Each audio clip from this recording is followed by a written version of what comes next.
Start ചെയ്യല്ലേ?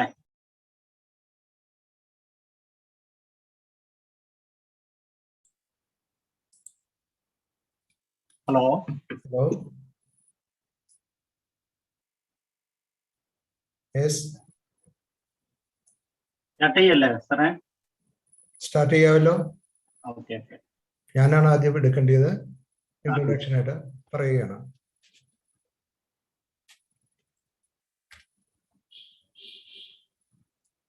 Welcome ഉണ്ട് ഉണ്ടോ?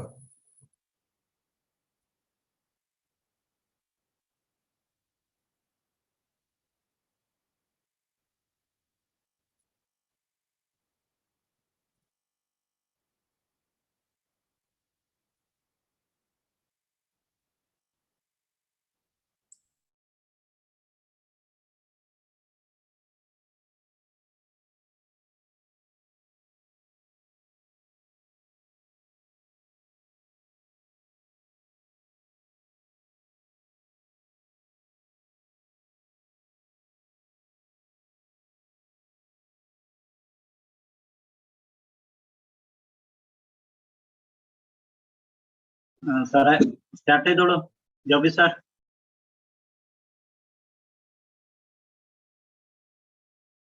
ജോബി സാർ.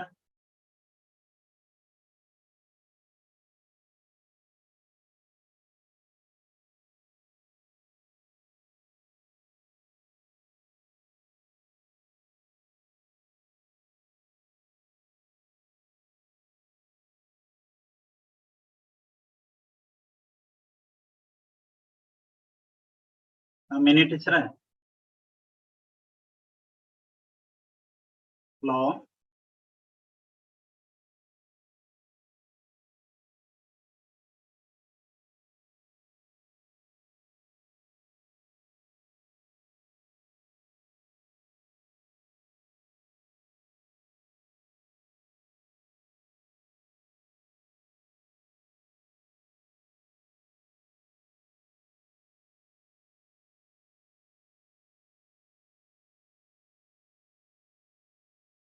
Mini teacher.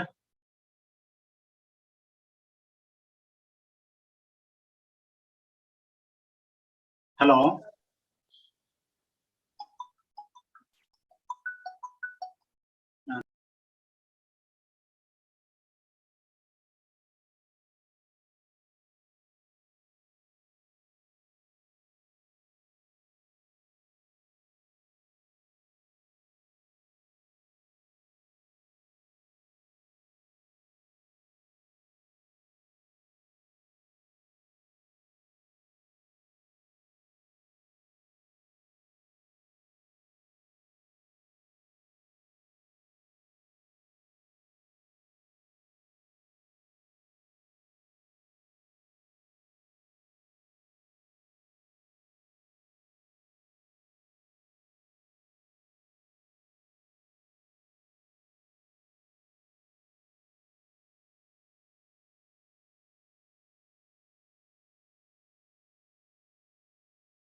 സാറേ സ്റ്റാർട്ട് ചെയ്തോളൂ.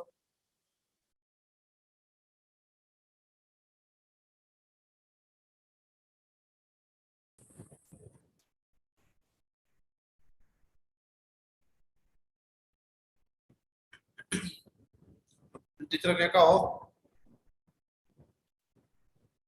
യെസ് തുടങ്ങിക്കോട്ടെ ടീച്ചറെ.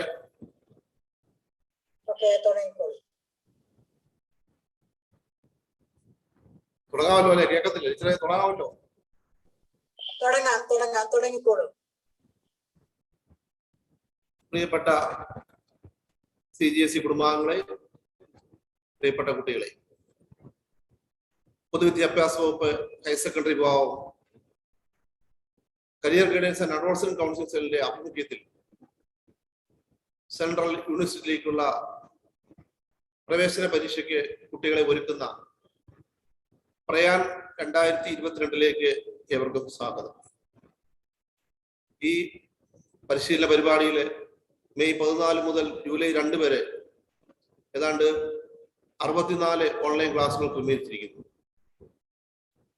ഇന്ത്യയിൽ തന്നെ ഏറ്റവും മികച്ച ഉന്നത പഠന കലാലയങ്ങളാണ് സെൻട്രൽ യൂണിവേഴ്സിറ്റി എന്ന് പറഞ്ഞുകൊണ്ട് ഉദ്ദേശിക്കുന്നത്. അന്താരാഷ്ട്ര നിലവാരമുള്ള സിലബസ്, മികച്ച ഫാക്കൽറ്റിമാര്, മികച്ച അടിസ്ഥാന സൗകര്യങ്ങൾ എന്നിവ എല്ലാം സെൻട്രൽ യൂണിവേഴ്സിറ്റികളുടെ പ്രത്യേകതകളാണ്. ഇന്ന് 2ാം ദിനത്തില് ഇംഗ്ലീഷ് വിഷയം, അതിന്റെ സിലബസ് എന്താണ്, എങ്ങനെ തയ്യാറെടുക്കണം എന്നീ കാര്യങ്ങൾ നിങ്ങൾക്ക് പറഞ്ഞു തരുന്നത് കോട്ടയം ജില്ലയിലെ വിദഗ്ധരായ ഫാക്കൽറ്റിമാരാണ്. 8 പേർ അടങ്ങുന്ന ഒരു ടീം സജ്ജരായി റെഡിയായി നിൽക്കുകയാണ്. ജില്ലാ കോർഡിനേറ്റർ എന്ന നിലയിൽ ഒത്തിരി സന്തോഷത്തോടെ ഞങ്ങളുടെ പ്രിയപ്പെട്ട അധ്യാപകരെ പരിചയപ്പെടുത്താൻ ആഗ്രഹിക്കുന്നു. ഇന്നത്തെ ക്ലാസ്സിൽ നേതൃത്വം നൽകുന്നത് പ്രധാനമായും 4 പേരാണ്. ഡോക്ടർ ഇഷാമോൾ അലക്സ് ടീച്ചറെ, ഷേർലി ജേക്കബ് ടീച്ചറെ, ഷൈനി കുര്യൻ ടീച്ചറെ, ഫാദർ എൽദോ സിറിയക്. കോട്ടയത്തിന്റെ അഭിമാനമായ 4 അധ്യാപകര്. ഡോക്ടർ ഇഷാമോൾ അലക്സ് ടീച്ചർ കോട്ടയം ജില്ലയിലെ Athirampuzha saint Aloysius higher secondary സ്കൂളിലെ ഇംഗ്ലീഷ് അധ്യാപികയാണ്. ഞാൻ ഓർക്കുന്നു, സൗഹൃദ സ്റ്റുഡൻസ് കൺവീനേഴ്സ് ട്രെയിനിങ് പ്രോഗ്രാം നടന്നപ്പോൾ ജെൻഡർ ഇക്വാലിറ്റി എന്ന ഒരു വിഷയം, ഒരു പുതിയ ഒരു വിഷയം, അത് ഏറ്റവും മനോഹരമായി അവതരിപ്പിച്ച ഒരു വ്യക്തിത്വമാണ് ഇഷാമോൾ അലക്സ് ടീച്ചറെ. ഞങ്ങളുടെ കോട്ടയം ടീമിന്റെ ലീഡർ കൂടിയാണ് ടീച്ചറെ. അതുപോലെ ഷേർലി ജേക്കബ് ടീച്ചറെ കോട്ടയം ജില്ലയിലെ Kanjirappally saint Dominic's higher secondary സ്കൂളിലെ ഇംഗ്ലീഷ് അധ്യാപികയായിരുന്നു. ടീച്ചറെ കഴിഞ്ഞ മാസം റിട്ടയർ ചെയ്തു. എങ്കിലും വർഷങ്ങളായി ഞങ്ങളുടെ CGAC കുടുംബത്തിന്റെ അവിഭാജ്യ ഘടകമാണ് ടീച്ചറെ. അതുപോലെ തന്നെ ഷൈനി കുര്യൻ ടീച്ചറെ കോട്ടയം ജില്ലയിലെ Manarcad saint Mary's higher secondary സ്കൂളിലെ ഇംഗ്ലീഷ് അധ്യാപികയാണ്. DHSCയുടെ ഒരു സ്പെഷ്യൽ ഫാക്കൽറ്റി മെമ്പർ കൂടിയാണ്. അതുപോലെ പ്രിയങ്കരനായ ഞങ്ങളുടെ ഫാദർ എൽദോ സിറിയക്, എൽദോ അച്ഛനെ കോട്ടയം ജില്ലയിലെ കരിക്കാട്ടൂർ CCM ഹയർ സെക്കൻഡറി സ്കൂളിലെ വളരെ എഫിഷ്യന്റ് ആയ ഒരു ഇംഗ്ലീഷ് അധ്യാപകനാണ്. കോട്ടയത്തിന്റെ അഭിമാനമായ ഈ 4 അധ്യാപകരെയും ഒത്തിരി സന്തോഷത്തോടുകൂടി ഞാൻ സ്വാഗതം ചെയ്യുന്നു. പ്രിയപ്പെട്ട കുട്ടികളെ, നിങ്ങളോടാണ് ഒരു വാക്ക്. നിങ്ങൾക്ക് നല്ല ഒരു സെഷനെ ഞാൻ ആശംസിച്ചുകൊണ്ട് നിങ്ങളെല്ലാവരെയും സ്വാഗതം ചെയ്യുന്നു. ഇന്നത്തെ ഈ ക്ലാസ്സിന് കൃതജ്ഞത രേഖപ്പെടുത്തുന്നത് CGAC കോട്ടയത്തിന്റെ ജോയിന്റ് കോർഡിനേറ്റർ ഫൗസിയ ടീച്ചറാണ്. ടീച്ചറിനെയും സ്വാഗതം ചെയ്യുന്നു. ഒരിക്കൽ കൂടി എല്ലാവരെയും, അസീം സാറിനെയും അനിൽകുമാർ സാറിനെയും മിനിദാസ് ടീച്ചറിനെയും കബീർ സാറ്, അതുപോലെ മറ്റേ CGAC കുടുംബാംഗങ്ങളെ, കോട്ടയത്തിന്റെ കരിയർ ഗൈഡുമാരെ, ജില്ലാ നേതൃത്വം എല്ലാവരെയും ഒറ്റ വാക്കില് സ്വാഗതം ചെയ്തുകൊള്ളുന്നു. ഒപ്പം ക്ലാസ് എടുക്കുന്നതിനായി കോട്ടയത്തിന്റെ ടീം അംഗങ്ങളെ ഞാൻ ക്ഷണിച്ചുകൊള്ളുന്നു. Thank you. Thank you, sir.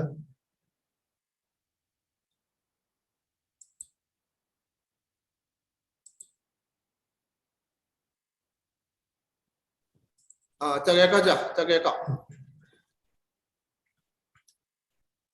Good evening, respected teachers and my dear students. Welcome to QAT English Entrance Coaching conducted by Career Guidance and Adolescent Counseling Cell of DHSC, Kerala. Myself, Father Eldo Sriyak, teaching English at CCM Higher Secondary School, Karikatur, Kottayam. Today, I will give an introduction to QAT English Entrance Examination.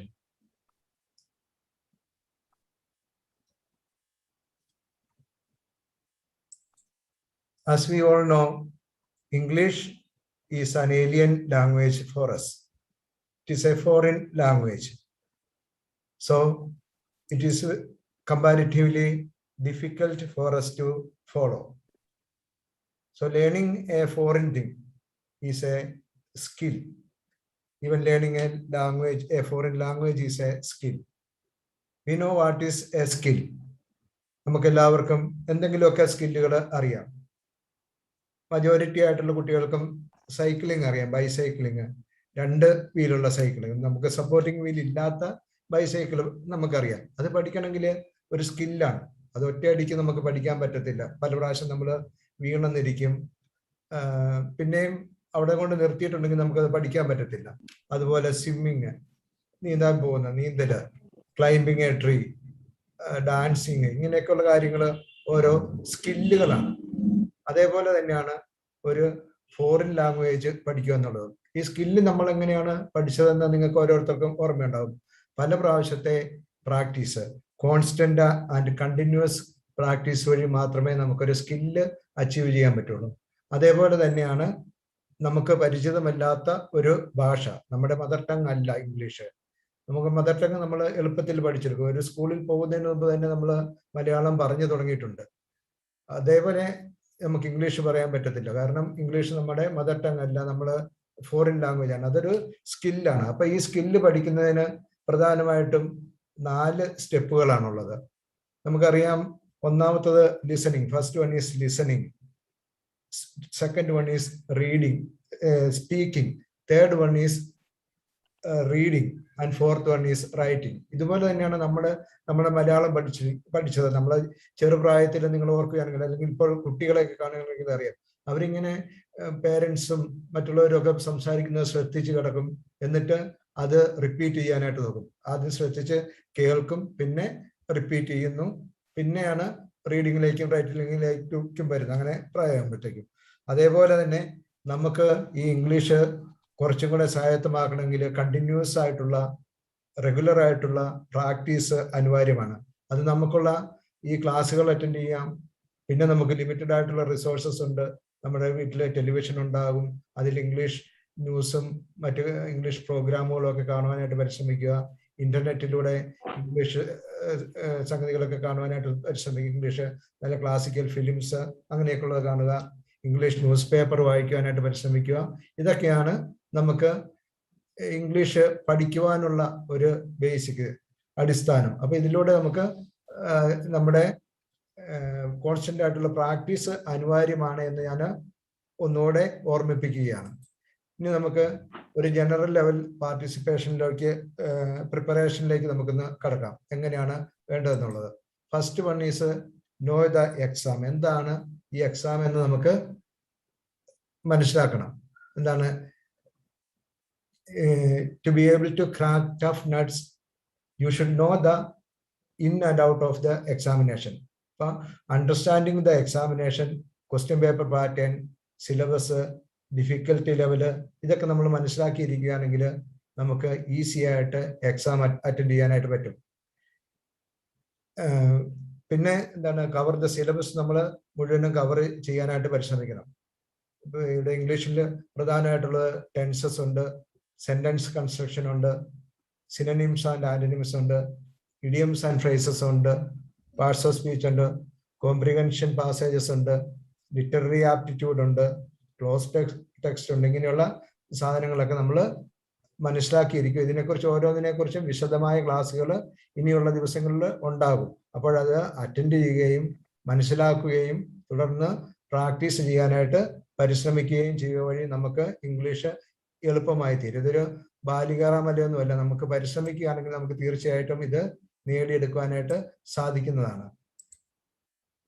പിന്നെയാണ് understand the concepts. ഈ നോ ദ എക്സാമിന്റെ കൂടുതൽ ഉള്ളതാണ് understand the concepts. You should focus on the concepts. Good command of subject is necessary to ace the exam. അപ്പം ഇങ്ങനെ കോൺസെപ്റ്റുകളൊക്കെ മനസ്സിലാക്കിയിട്ടുണ്ടെങ്കിൽ നമുക്ക് പറയുന്ന പോലെ the race is half fun if your fundamentals and concepts are clear. Basic ആയിട്ടുള്ള കാര്യങ്ങളൊക്കെ അറിയാമെങ്കിൽ തന്നെ പകുതി എക്സാം നമ്മൾ പാസ്സായതിന് തുല്യമാണ്. അടുത്ത ഒരു ഏരിയയാണ് ടൈം മാനേജ്മെന്റ്. ടൈം മാനേജ്മെന്റ് എന്ന് പറഞ്ഞാൽ never del upon question for more than the given time. Conduct self test to improve accuracy and speed. Beforehand knowledge of the pattern of the question paper and weightage of the questions is mandatory. ഈ കാര്യങ്ങളൊക്കെ ഒന്ന് അറിഞ്ഞിരിക്കുക.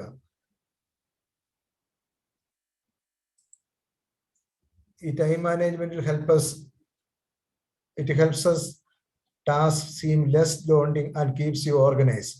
നമുക്ക് time മാനേജ്മെന്റിനെ കുറിച്ചൊരു awareness ഉണ്ടായിരിക്കുക. ഇനി അടുത്തത് ഇംഗ്ലീഷ് ക്വസ്റ്റ്യൻ പേപ്പറിലേക്ക് ഒരു ചെറിയ വ്യൂവിനെ നമുക്ക് കടന്നു ചെല്ലാം.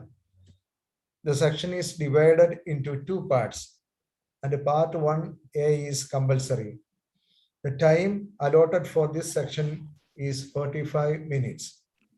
The purpose of this segment is to evaluate the people's knowledge and excellence in English and a selected regional language. The following are the main sets of questions. Comprehension. There may be factual comprehension, literary comprehension, and narrative comprehension. Vocabulary. Error dictation, fill in the blanks, synonyms and antonyms, idioms, parajumbles, etc.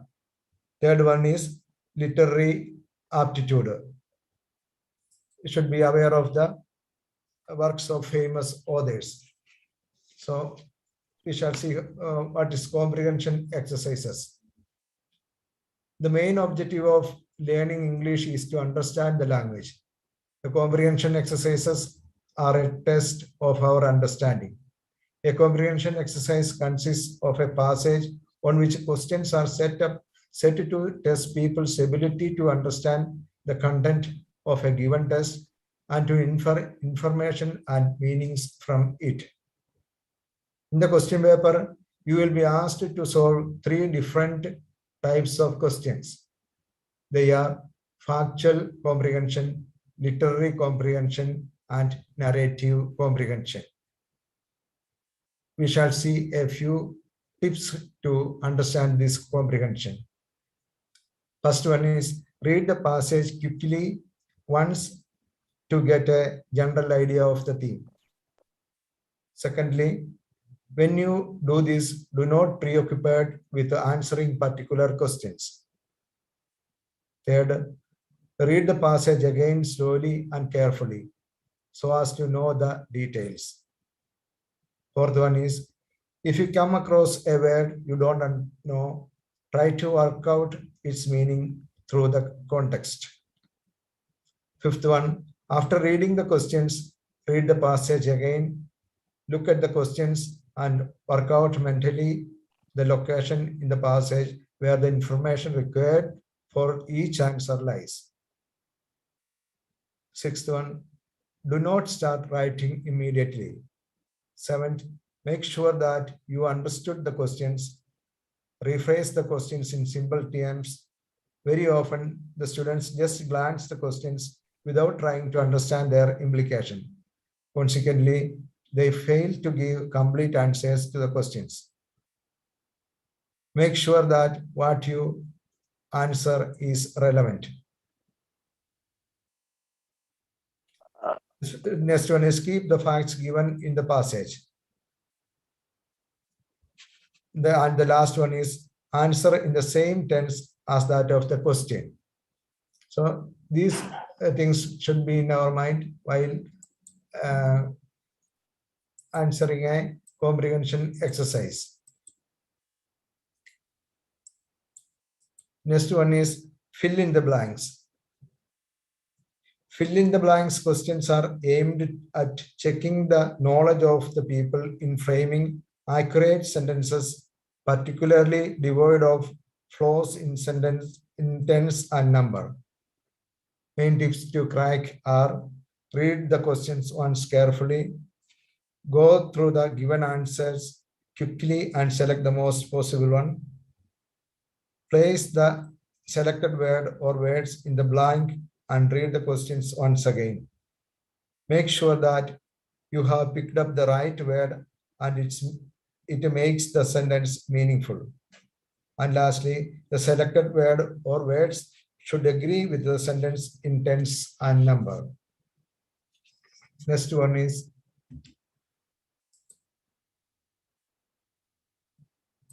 error detection.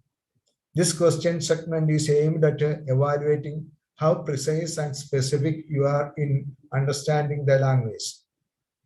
How to approach this section? Read the given parts of the sentence very attentively. Check for mismatch in word and words. If mistake is not detected at the first assessment, scrutinize each part very carefully. The option no error should be the choice only when you are sure that the other options are fully correct. The error may appear in tense form, number form, special usage form, exceptions in usage form, words going along with the form, words followed with the form, and so on. Next one is idioms and phrases.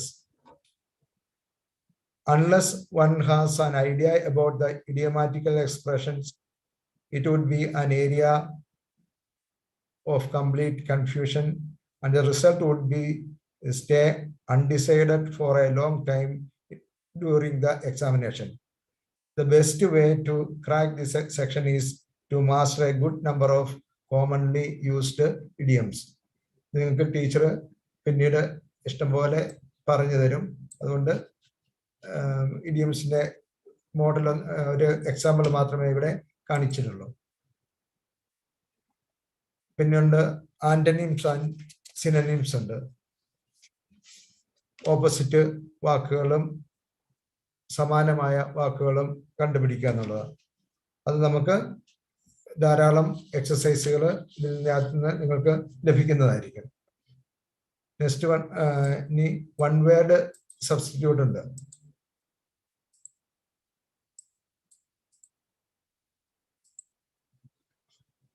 One word സബ്സ്റ്റിറ്റ്യൂഷന്റെ ധാരാളമായിട്ടുള്ള എക്സാമ്പിളുകൾ ലഭിക്കുന്നതായിരിക്കും.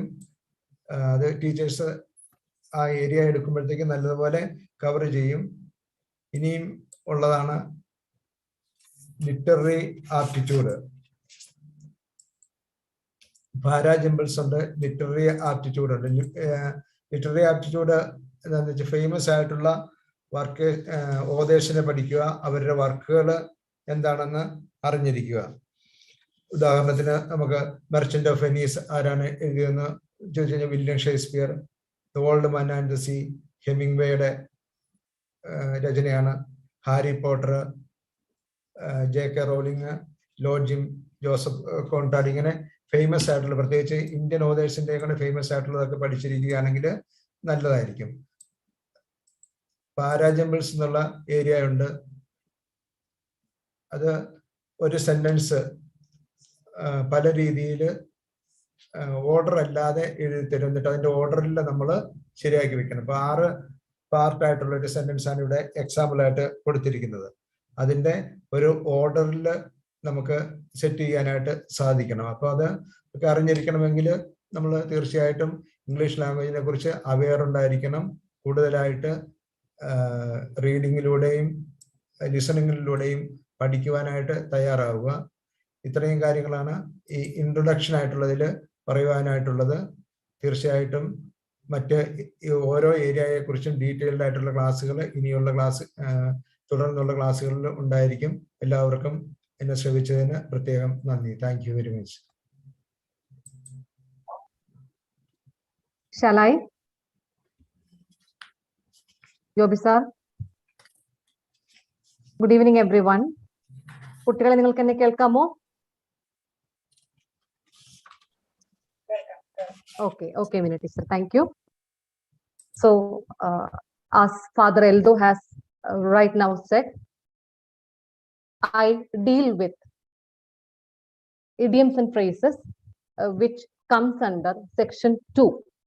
Section 1 of English language is QAT examination comprises the comprehension passages which we shall be dealing later. Now, this idioms and phrases that comes under section 2, under the title vocabulary exercises. Okay, so ഒരു ചെറിയ കാര്യം, north Atlantic സമുദ്രത്തിൽ കാണുന്ന ഒരു മീനാണ് herring. ഇത് കൂട്ടമായിട്ട് സഞ്ചരിക്കുക. ഈ മീൻ ഉണക്കി ഇത് സ്മോക്ക് ചെയ്യും ചൂടത്ത് ഇതിനെ ഉണക്കി എടുത്തിട്ട് ഡോഗ്സിന് ഹണ്ട് ചെയ്യാൻ കൊടുക്കും. ഓക്കെ, അപ്പൊ ഈ സ്മോക്ക് ചെയ്യുമ്പോൾ ഇതിന്റെ കളറ് ചുവപ്പായിട്ട് മാറും. അപ്പൊ അതിനെ നമ്മൾ റെഡ് ഹെറിങ് എന്ന് പറയും. പക്ഷേ ഈ റെഡ് ഹെറിങ്ങിന് ഇംഗ്ലീഷിന്റെ ഇഡിയംസിന്റെ സെക്ഷനിൽ it has got A different meaning. So what is the meaning? What is the meaning of the expression of the idiom red herring? Red herring is an unimportant fact or idea that takes people's attention away from the important ones. നോക്കൂ, idiom എന്നാൽ നിങ്ങൾക്ക് literally translate ചെയ്താൽ, yeah, somebody from Shan, someone, congrats Sham, correct, misleading എന്നൊരു ആശയം വന്നിട്ടുണ്ട്. Very good. So you know, you have some idea about idioms and phrases. So we begin the class. Is it clear? Am I audible? Mini teacher? Yes, sir. Okay, okay, okay. So we begin now with idioms and phrases.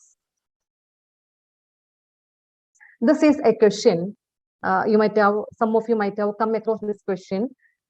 It was in the NDA question paper this year.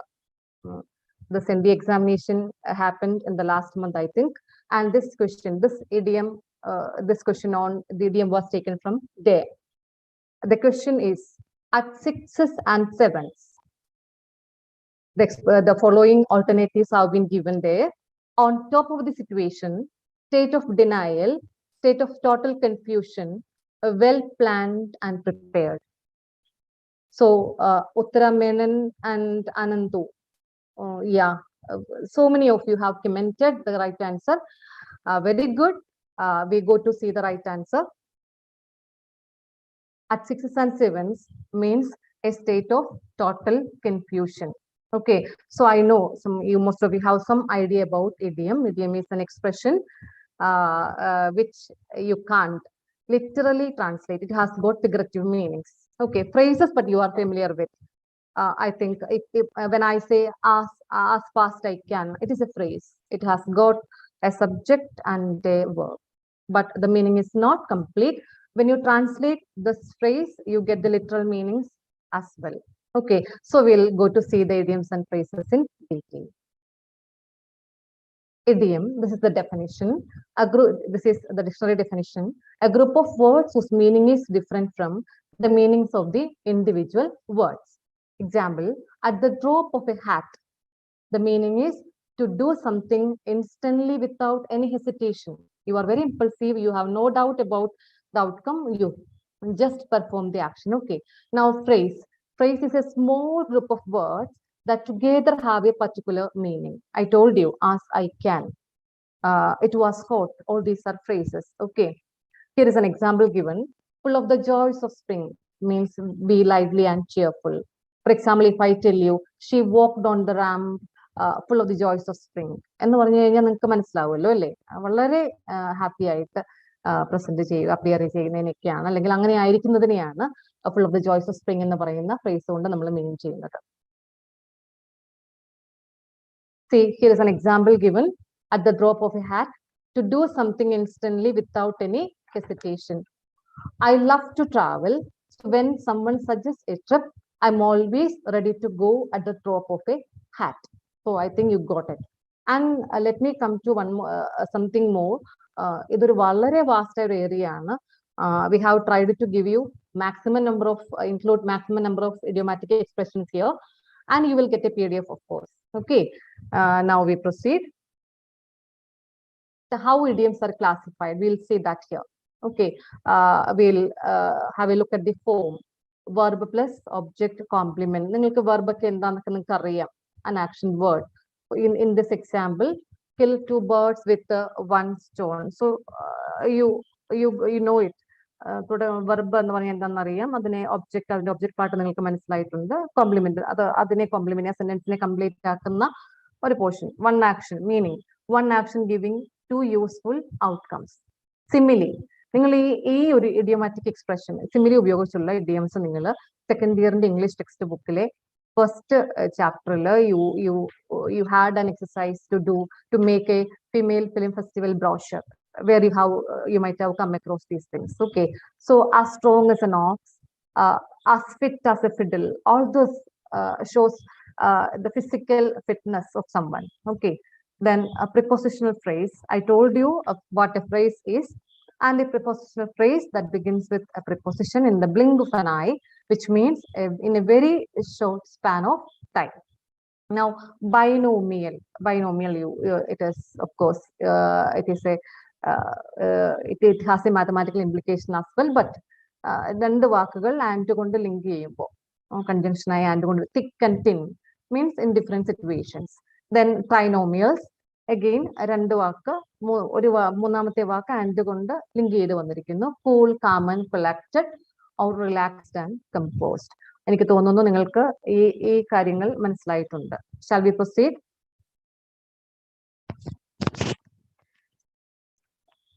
Idioms of color. Got green fingers.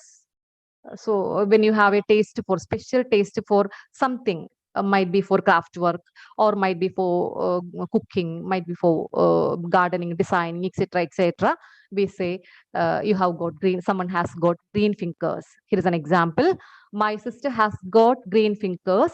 Everything grows well in her garden. Green with, another expression that begins with the color green is green with envy. Means very envious. Envy enna vaakinte artham ariyamallo alle, asuya. Adam was green with envy when his brother got a lucrative job. I think it is clear. And there comes a red herring. ഞാൻ ആദ്യമേ പറഞ്ഞു തുടങ്ങിയ red herring അവിടെയുണ്ട്. A piece of information that is misleading. Someone has commented, I think Ananthu ആണെന്ന് തോന്നുന്നു comment ചെയ്തിട്ടുണ്ട്, misleading എന്നുള്ള വാക്ക് പലരും കമന്റ് ചെയ്തിരുന്നു. So some information that drives your attention away from a very serious talk. Their argument is a red herring. It has nothing to do with the real problem. I got it is clear. Red tape. നമ്മൾ പലപ്പോഴും കേൾക്കുന്ന നമുക്ക് നല്ല പരിചയമുള്ള ഒരു വാക്കാണ് red tapeism. Okay, red tape, official or bureaucratic delay which prevent something from happening. Clear ആയി എന്ന് ഞാൻ കരുതുന്നു. We continue with some more. Till be blue in the face. ഒരു കാര്യം ഒരാളോട് പറഞ്ഞിട്ട് ഒരു പ്രയോജനം ഇല്ലാണ്ടാവുക, പല ആവർത്തി പറഞ്ഞാലും വലിയ ഉപകാരപ്പെടത്തില്ല. അതാണ് അവിടെ അങ്ങനത്തെ ഒരു എക്സ്പ്രഷൻ ആയത്. അതാ അതിന്റെ അർത്ഥം. Say something repeatedly to someone for no use.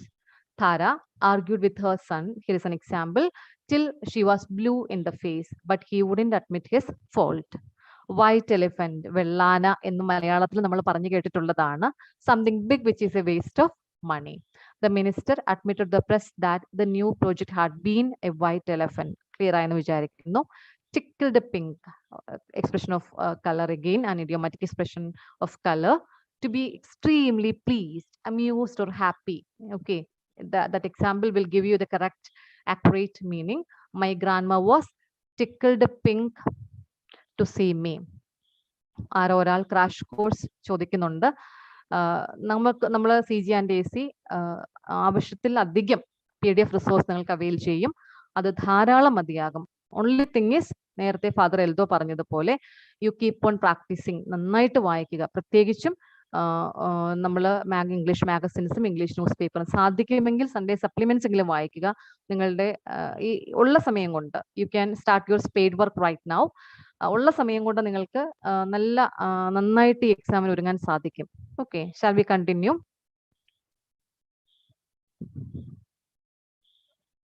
This is the very picture tells you everything. She was feeling blue. Feeling blue means she was feeling sad. Idioms relate. So that's all about color. കൂടുതലുണ്ട്, നിങ്ങൾക്ക് PDF-ൽ അത് കിട്ടും. Idioms related to animals. Not enough room to swing a cat. There is very little room or space somewhere. See, നമ്മൾ പറയത്തില്ലേ നിന്ന് തിരിയാനിടയില്ല, അങ്ങനെയൊക്കെ പറയത്തില്ലേ, അതാണ് ഈ ഇഡിയത്തിന്റെ meaning. There is not enough room to swing a cat in my flat and I can't have a party there. So I think it is pretty clear to you. Then, like water of a duck's back. താറാവ് വെള്ളത്തിൽ വളരുന്ന ഒരു പക്ഷിയാണ്. അപ്പൊ അതിന്റെ ചിറകിലെ വെള്ളമുണ്ടെങ്കിലും ഒരു പ്രത്യേകിച്ചൊരു effect അതിനില്ല. അതാണ് having no effect on someone. Her entreaties, entreaty എന്ന വാക്ക് നിങ്ങൾ പ്രൈസ് ഓഫ് ഫ്ലവേഴ്സിൽ പഠിച്ചിട്ടുണ്ട് കഴിഞ്ഞ വർഷം. റിക്വസ്റ്റ് എന്നാണ് ആ വാക്കിന്റെ അർത്ഥം. Her entreaties to him to stop taking drugs was like water off a duck's back. നിങ്ങൾക്ക് മനസ്സിലായി എന്ന് ഞാൻ കരുതുന്നു. I proceed to the next slide. Here you have more animal related examples. I begin with the last one. You can see the picture of a shark there. The idiomatic expression for it is a loan shark. Means a predatory lender. Like you know, The Merchant of Venice Shylock എന്നൊരു ക്യാരക്ടറിനെ കാണുന്നുണ്ട്. Shylock കൊള്ളപ്പലിശയ്ക്ക് പലിശ കൊടുക്കുന്നയാളാ. അപ്പം അങ്ങനെ അമിത പലിശ ഈടാക്കുന്ന ഭയങ്കര ആർത്തി കൊണ്ട് പലിശ വാങ്ങിക്കുന്ന ആളുകളെയാണ് predatory lenders എന്ന് പറയുന്നത്. I'll give you an example, the same example. Shylock in A Merchant of Venice was a predatory lender. I think it is clear. Now lion's den. സിംഹത്തിന്റെ മടയിൽ പുലിമടയിൽ പോവുക, സിംഹത്തിന്റെ മടയിൽ പോവുക എന്നൊക്കെ നിങ്ങൾ കേട്ടിട്ടുണ്ടല്ലോ. എന്ന് വെച്ചാൽ എന്താണ്? വളരെ അപകടകരമായ സാഹചര്യങ്ങളിലേക്ക് കടന്നു പോവേണ്ടി വരിക എന്നാണ്. For example, I felt to be in lion's den when I walked into my examination hall. Clear ആയല്ലോ? നിങ്ങൾക്കൊക്കെ ഉണ്ടായിട്ടുള്ള അനുഭവമാണ്. You might have walked into lion's den many times in your life. Okay. And kangaroo court. A kangaroo court means a court of law where proper procedures are not followed at all. Okay, somewhere something goes wrong. The legal procedures do not go in the proper track. അതാണ് അവിടുത്തെ ആ എക്സ്പ്രഷന്റെ meaning. For example, Tiara said that the division bench was a kangaroo court. The division bench dealing with her business transaction was a kangaroo court, where she had no faith in that. Okay, then kill two birds with one stone. നമ്മൾ ആദ്യമേ കണ്ടതാണ് ഈ expression. അവിടെ നിങ്ങൾക്കറിയാം ഒരു വെടിക്ക് രണ്ട് പക്ഷി എന്ന മലയാള അർത്ഥം വരുന്നത്. For example, my mom is a passionate designer. She says when she do designing, she kills two birds with one stone. She earns for herself and she gets engaged. Is it clear? So we'll proceed to the next one. വളരെ പോപ്പുലറായ, നമ്മൾ തന്നെ പലപ്പോഴും കേൾക്കുന്ന ഒരു idiomatic expression ആണ് raining cats and dogs. It means torrential downpour. Okay, ഭയങ്കര ശക്തമായിട്ട് മഴ പെയ്യുന്നതിനാണ്, അതിശക്തമായ ഡൗൺപാറിനാണ്. ഡൗൺപാർ എന്ന വാക്കിന്റെ അർത്ഥവും മഴയെന്നാണ്. We could not have an outing yesterday since it was raining cats and dogs. നിങ്ങൾ മറക്കില്ലേ പിക്ചർ കണ്ടാൽ ഓർത്തോണം. It means to get a heavy rainfall. Okay. Now I have tried to give the right adjectives with the animals. നിങ്ങൾക്ക് ഈ adjectiveും ഈ animalsനെ ഒന്ന് ഓർത്താൽ ഉറപ്പായിട്ടും CUET-യിലെ ഇഡിയംസിന്റെ portion crack ചെയ്യാൻ പറ്റും. ഇതിൽ മാറ്റമില്ല, ഈ adjectivesൽ മാറ്റം ഉണ്ടാവില്ല. അപ്പൊ നിങ്ങൾക്ക് എളുപ്പമായിരിക്കും ക്വസ്റ്റ്യൻ കാണുമ്പോൾ. So the first animal is fox. നിങ്ങൾക്കറിയാം വളരെ കണ്ണിങ് ആയ സ്ലൈ ആണ്. So here's an example, don't trust Ferny, he is as sly as a fox. കിട്ടിയല്ലോ, മനസ്സിലായല്ലോ? അപ്പോൾ ഫോക്സുമായിട്ട് റിലേറ്റ് ചെയ്യുമ്പോൾ ഒരു കണ്ണിങ്നെസ്, ഒരു സ്ലൈ എന്ന അഡ്ജക്റ്റീവ് ഓർക്കുക. Bird, as free as. I felt as free as a bird when my course was over or when my examination was over. I think it is pretty clear. Then bat.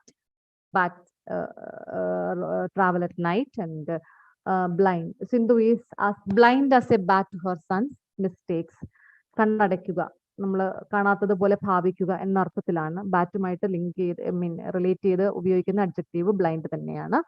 Aux, ഈ example നമ്മൾ ആദ്യം discuss ചെയ്താണ്. Physical ഫിറ്റ്നസിനെ കാണിക്കുന്ന fit as A fiddle, സ്ട്രെങ്തിനെ കാണിക്കാനായിട്ട്. ഇത് രണ്ടും നിങ്ങൾക്ക് link ചെയ്ത് നിങ്ങൾ മനസ്സിൽ വെക്കുക.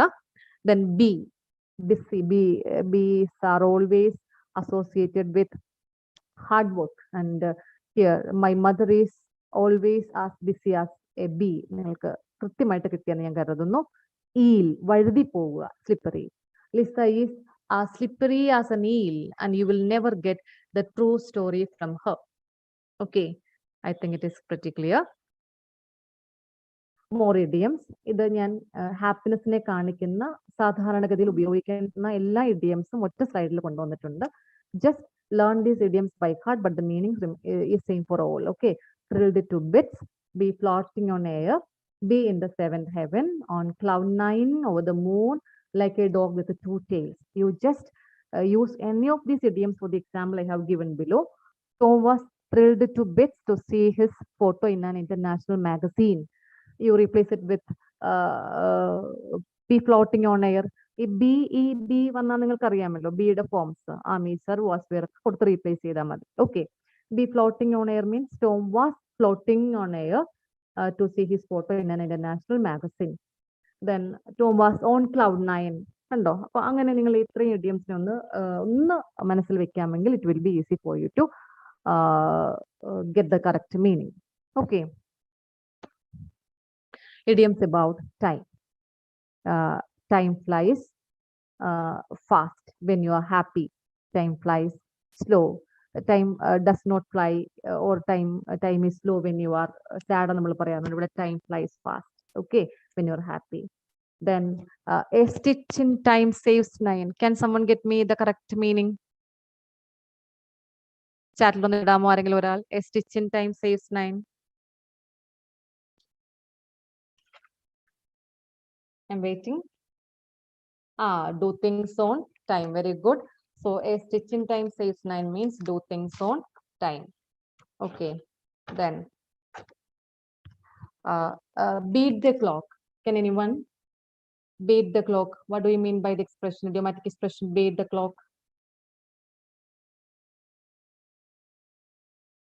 Do fastly within a stipulated span of time. വളരെ വേഗം ചെയ്തു തീർക്കുക, സമയബന്ധിതമായിട്ട് കാര്യങ്ങൾ. Rapid action. Very good. Harda ML has given me, someone else also has given me the correct answer. Then a stitch in time, it is already discussed. Then better late than never. You might have seen this board on this signboard on roads. What is the meaning of this expression? Better late than never. Yeah, doesn't matter even if you get late, do things. Okay, so better late than never is a good policy for reckless drivers. I think you got it. Then in the blink of an eye, that we have already seen, tsunami disrupted the entire coastal region in the blink of an eye. Okay, ഇനി ഇതിനകത്ത് ഇല്ലാത്ത രണ്ട് കാര്യങ്ങൾ നിങ്ങൾക്ക് ചിലപ്പോൾ confusion ആകാൻ പോകുന്ന രണ്ട് കാര്യങ്ങൾ പറയാം. In time and on time. Can anyone get me the meaning? In time, difference between these two expressions, in time and on time. Can someone? In time and on time. In time means before time. Very good. On time. Exact time. On time shows an obligation. See, when your teacher tells you you should be on time for the class, means you are obliged to be there on time. I think you got the difference. Okay, shall we proceed? Yes, here I have tried to bring informal idioms in one slide. Informal idioms for being mad and for death. Okay, idioms describing an insane condition. She is not all there, or he is a basket case, or Tess is one sandwich short of a picnic. I think it is pretty clear. I need not explain any further. Then in the second section, you have idioms describing death.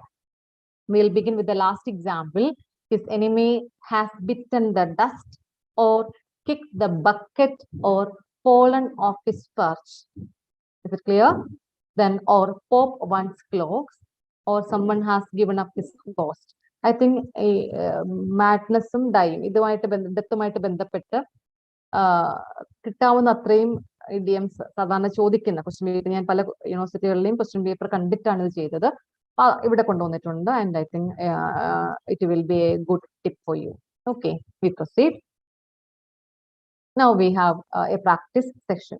Okay, ഞാൻ ഇവിടെ just idiom തരും. നിങ്ങൾ പറ്റുന്നവരൊക്കെ ഒന്ന് രണ്ട് പേരൊക്കെ ഒന്ന് comment ചെയ്താൽ that will be something welcoming. Okay. At loggerheads. Can you hear me now? Can you all hear me now? Okay. At loggerheads,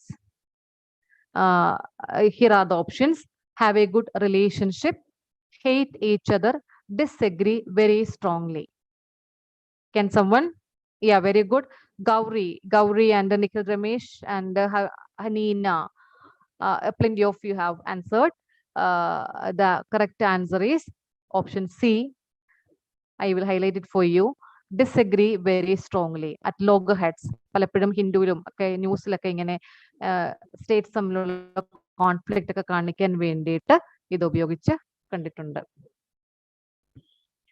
Okay. Now, pay through the nose. The second question is the meaning. I ask, let me kindly give me the meaning of this. Pay through the nose. Pay a small sum of money, suffer a lot, pay a large sum of money. Can anyone? Yeah, a lot of people are answering. Asif Ali, yeah, plenty of. We can go for everyone. The answer is, I'm sorry, some of you have gone wrong. Pay a large sum of money. So pay through the nose means pay a large sum of money. Okay, shall we proceed? Fall of your perch. We have discussed this question and I have given the clue too. Very good, very good. And then someone else. Okay, pass away. Very good. Pass away is a phrasal verb for verb showing someone's death. Okay. Bite the bullet. Fourth question is bite the bullet. Face a situation and act decisively. Die in a gunshot. To fight with an enemy. Which could be the answer? Very good. A lot of you are answering. Face a situation and answer is option A. Bite the bullet means face a situation and act decisively. Okay, നിങ്ങൾക്ക് പോകാൻ പേടി തോന്നുന്ന അല്ലെങ്കിൽ നിങ്ങൾക്കൊരു തീരുമാനമെടുക്കാൻ കഴിയാത്ത ഒരു സാഹചര്യത്തെ ധൈര്യപൂർവ്വം നേരിടാൻ മനസ്സ് കാണിക്കുന്നതിനെയാണ് ബൈറ്റ് ദ ബുള്ളറ്റ് എന്നതുകൊണ്ട് ഉദ്ദേശിക്കുന്നത്. Put the knife in. Kill someone with a knife, do or say something bad, hit a hard surface with a knife. John J. Parayath, Angel Maria, Vaishak, lot of people have got the answer correct. Congratulations everyone. Do or say something bad. Very good. Something hurting, say something hurting to someone. That is the meaning of this expression. We will see the sixth question. Work against the clock. Options are be lazy, work fast in a very short span of time, work without a timetable. Yeah, most of you have got the answer correct. You are very smart. Work fast in a very short span of time. Option is option B. Again, this is also a question which I took from the NDA question paper. Talking 20 to the dozen. Talking too much, talking hurriedly and rapidly, talking out of turn. I'm waiting. Yes.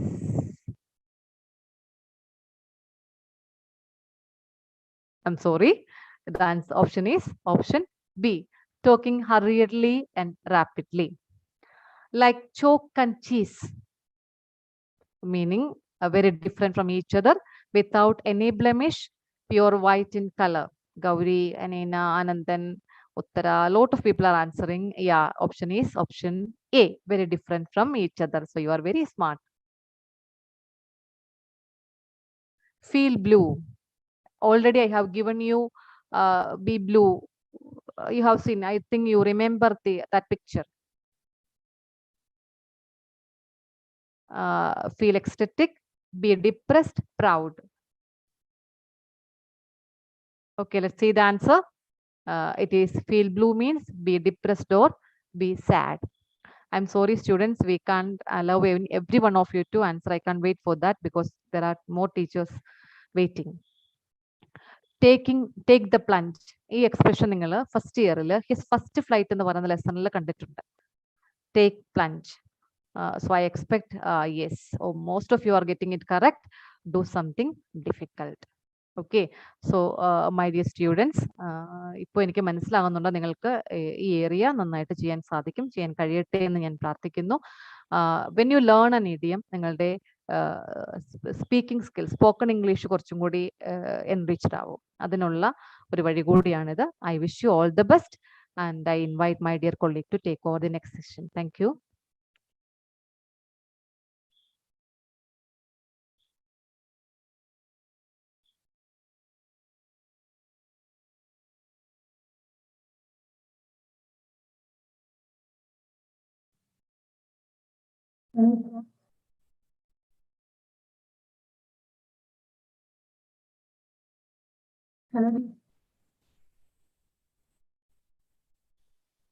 കുറച്ചുകൂടെ ഒച്ചയായോ ടീച്ചറെ?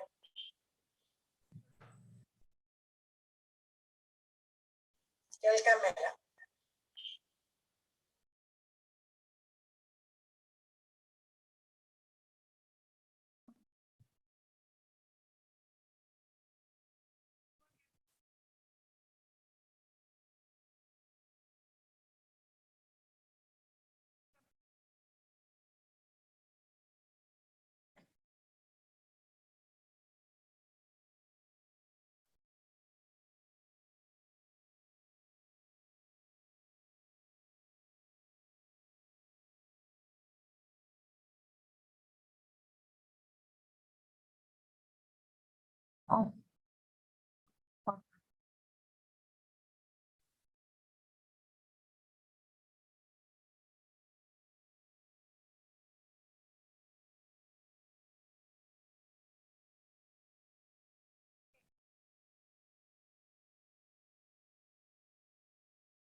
ഷേർലി ടീച്ചറെ start ചെയ്യുമോ? ഷൈനി ടീച്ചറിന്റെ ശരിയാവുന്ന വരെ. A warm good evening to one and all. കേൾക്കാമോ mini മിസ്സേ? Mini ടീച്ചറെ കേൾക്കാമോ? ഓക്കെ, കേൾക്കാം. Let me introduce myself. I am Shirley Jacob, retired HSST English, St. Dominic's Higher Secondary School, Kanjirappalli.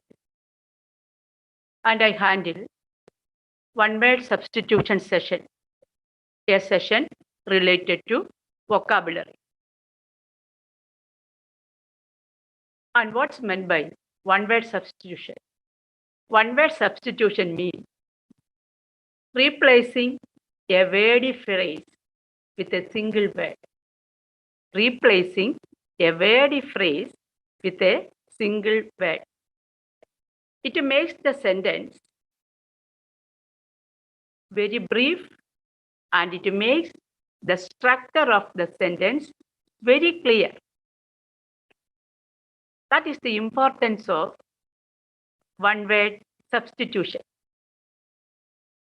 When we think about English language, we know that almost all the words have an expanded form giving its meaning. And we can easily replace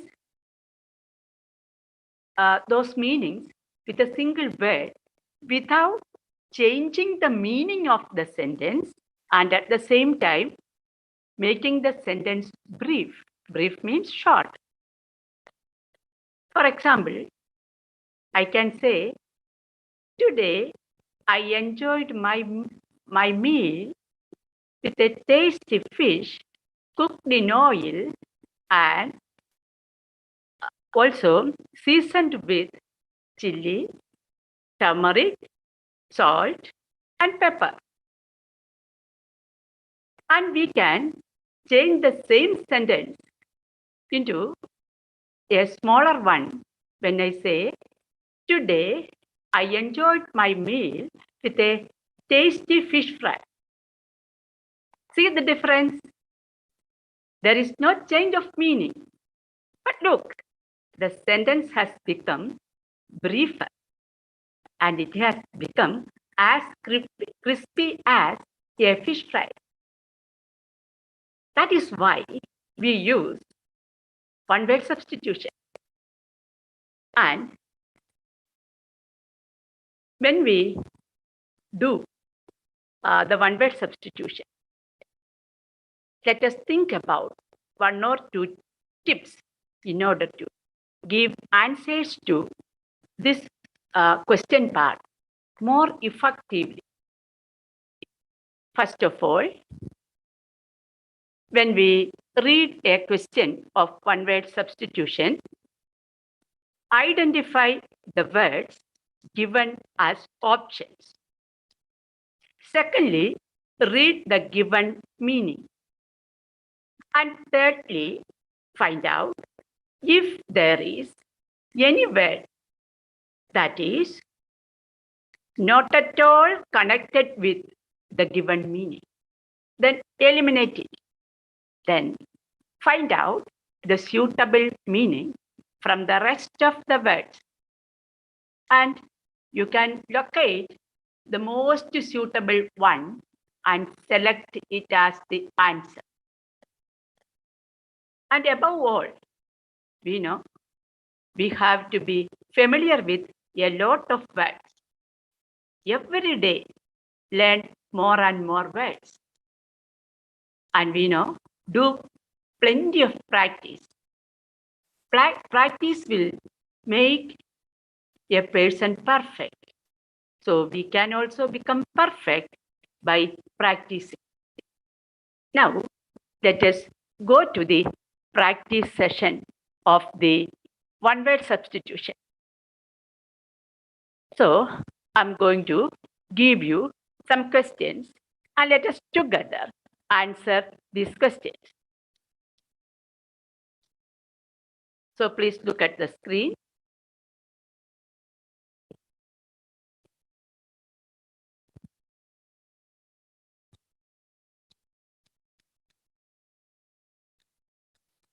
Question number 1. First of all, let's check the options. Option A, astronomer. Option B, arbitrator. Option C, anthropologist. Option D, amanuensis. And look at the meaning given.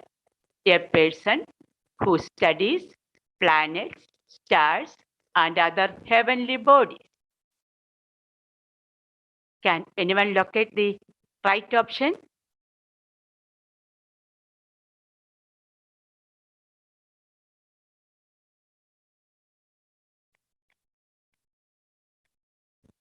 Can anyone locate the right option? Yes, correct. One correct answer is given. I am happy. 2 correct answers are given. The correct answer is option number A, astronomer. മലയാളത്തിൽ നമ്മൾ പറയുവാണെങ്കിൽ ജ്യോതിശാസ്ത്രജ്ഞൻ എന്നാണ് അതിന്റെ അർത്ഥം. Let us go through the meanings of the rest of the words. Arbitrator, one who negotiates between 2 parties. I think we can become familiar with more words when we go through these words. Arbitrator means one who negotiates between 2 parties. Anthropologist means one who studies on human biology, behavior, and culture. And amanuensis means a person who works as a literary or artistic assistant. One who works as a literary or artistic assistant. So, if you cannot write down all the meanings now itself, don't be sad about it. I will hand over the PDF form. to the group of CG and AC, and the authorities will give it to you. But always listen to the word meanings. Listening will help you to remember the word meanings well. So listen and write down the correct option and its meaning now.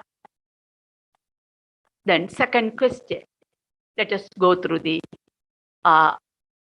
options once again. What are the options? Let us look. Option number A, cosmonaut. Option number B, cosmologist. Option number C, cosmopolitan. Option number D, cosmetologist. And the meaning given is a person who is free from national prejudices. What's meant by national prejudices? Okay. Two correct answers are given.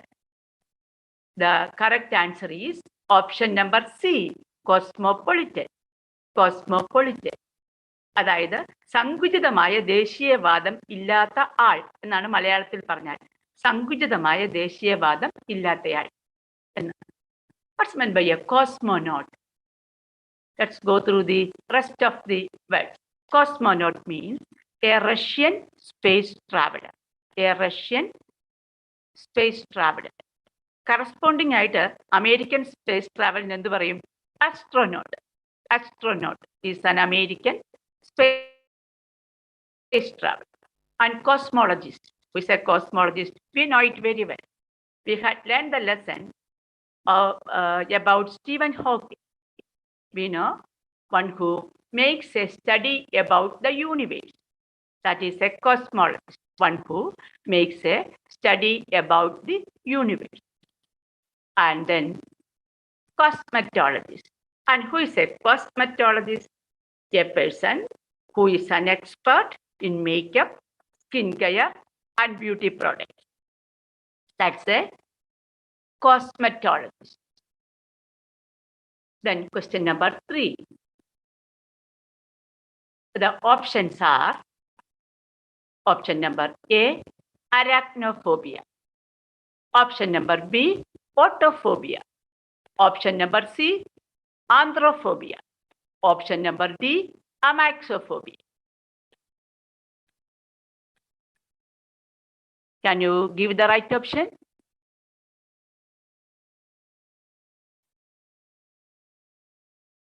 Now the marks.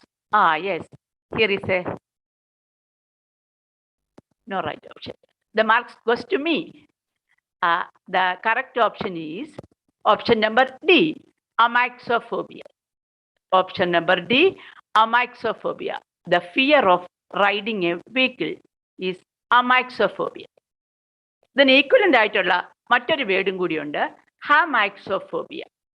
Hamaxophobia also means fear of riding a vehicle. അങ്ങനെ ഒരു word കണ്ടാലും നിങ്ങൾ meaning സംശയിക്കരുത്. Then let us analyze the meanings of the rest of the words. Arachnophobia, fear of spiders. നമ്മൾ ധാരാളം കണ്ടിട്ടുണ്ട്. എട്ടുകാലിയെ കാണുമ്പോൾ കടുവയെ കാണുന്ന പോലെ ഓടുന്ന ആളുകളെ നമ്മൾ കണ്ടിട്ടുണ്ട്. അതാണ് ഈ അരാക്നോഫോബിയ. ഓട്ടോഫോബിയ, ഓട്ടോറിക്ഷയെ പറ്റിയുള്ള പേടിയല്ല. The fear of staying alone. The fear of staying alone. And then it has another name as well. What is it? Monophobia. ഈ ഓട്ടോഫോബിയയ്ക്ക് തന്നെ മറ്റൊരു പേരും കൂടെ പറയും. അതാണ് മോണോഫോബിയ. Then another word is anthrophobia. Anthrophobia means fear of humans. ചില ആളുകൾ പറയില്ലേ, മനുഷ്യരെയാണ് ഏറ്റവും പേടിക്കേണ്ടത്, മൃഗങ്ങളെ അത്രയും പേടിക്കേണ്ടതാണ്. അങ്ങനെയുള്ള ആളുകളാണ് ആന്ത്രോഫോബിയ. Then let us go to the fourth question. First of all, we can traverse through the options. Option number A, versatile. Option number B, veteran. Option number C, versifier. Option number D, virile. Who can give the correct answer? And the meaning given is a person who is talented in different fields of life. A person who is talented in different fields of life. What's the option? Correct option? Yes, correct answer is given by 2 people. Congratulations. The correct answer is versatile. Versatile means a person who is talented in different fields of life. Let's scan through the meanings of the other words. Veteran.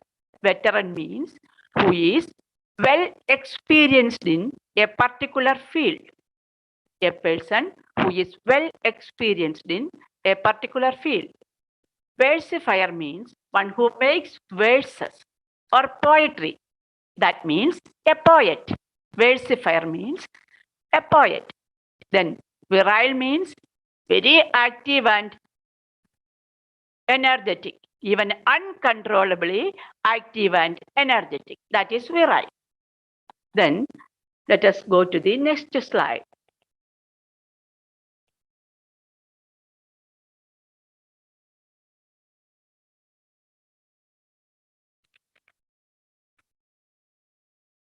In the next slide also, we are going to see 4 questions. If anybody hasn't seen or heard the correct answers, you are given a chance to watch the correct answers. Okay, I think it is enough. Now we are going to the next slide. The 5th question is, that is the first question on this slide is this one. First of all, I'm going to read the options. First option, sanity. Second option, senility. Third option, that is C, stupidity. D, solemnity. And the word meaning given is a loss of mental abilities because of old age. Loss of mental abilities because of old age. Who can give the correct answer?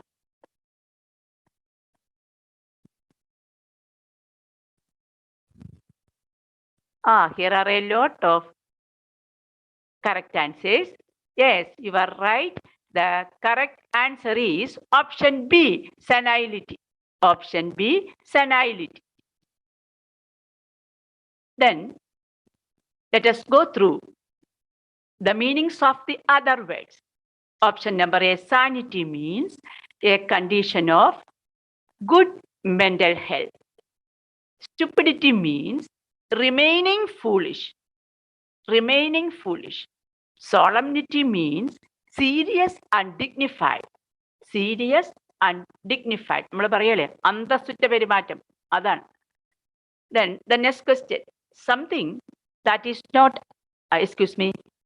the next question and the options. Option number A, intelligible. Option number B, innumerable. Option number C, incomprehensible. Option number D, illegible. The meaning given is something that is not understandable. Something that is not understandable. Yes. Here are some correct answers. The correct answer is option number C, incomprehensible. Option number C, incomprehensible. And let us go through the meanings of the other words. Intelligible. Intelligible means quite understandable. We can understand it very easily. That is the meaning. Innumerable means numberless. Numberless. Numerous. Illegible means that cannot, a writing that cannot be read and understood. വായിച്ച് മനസ്സിലാക്കാൻ പറ്റാത്ത പോലെ കാടും പടലുമായിട്ട് എഴുതി വെച്ചിരിക്കുന്ന സംഭവം അതാണ് illegible. Then the next question. Let's go through the options. First option A, abduction. Second option B, abdication. Third option C, atavism. Fourth option D, altruism. And the meaning given is the act of giving up the throne by a king. And who can give the right answer?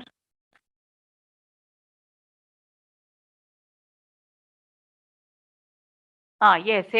Correct answers are here. Two people, Kessia, then Anand, and Gauri. These people gave the correct answer. The correct answer is option number B, abdication. Abdication. നമ്മൾ പറയല്ലേ സ്ഥാനത്യാഗം ചെയ്തു എന്ന് പറയുന്നത് കേട്ടിട്ടില്ലേ? അതാണ് ഈ abdication. So let us go through the meanings of the other words. Abduction means carry away or make away with something or even a person. So without anyone's knowledge, go away with something or even a person. Then atavism means to live with the remnants of the past. To live with the remnants of the past. എന്ന് പറഞ്ഞാൽ എന്താണ്? ഇപ്പോൾ നമുക്കറിയാം ഇങ്ങനെ പരിണാമമൊക്കെ വന്നിട്ടാണ് ജീവികൾ ഇന്ന് കണ്ട രൂപത്തിലായിരിക്കുന്നതെന്ന് നമുക്കറിയാം. അപ്പോൾ ഒരു മനുഷ്യൻ വാലുമായിട്ട് ജനിച്ചാൽ നമുക്ക് പറയാം there's a person who has some atavistic features എന്ന് പറയാൻ പറ്റും. അതാണ് atavism, living with the remnants of the past. And altruism means generosity without even considering oneself. സ്വന്തം കാര്യം പോലും ചിന്തിക്കാത്ത പരോപകാരം, അതിനാണ് altruism എന്ന് പറയും. Then the next question. A remedy for, option number A, panacea. Option number B, phantasmagoria. Option number C, pharmacopoeia. Option number D, pistachios. And the meaning given is a remedy for all problems or illnesses. Can you say the right answer?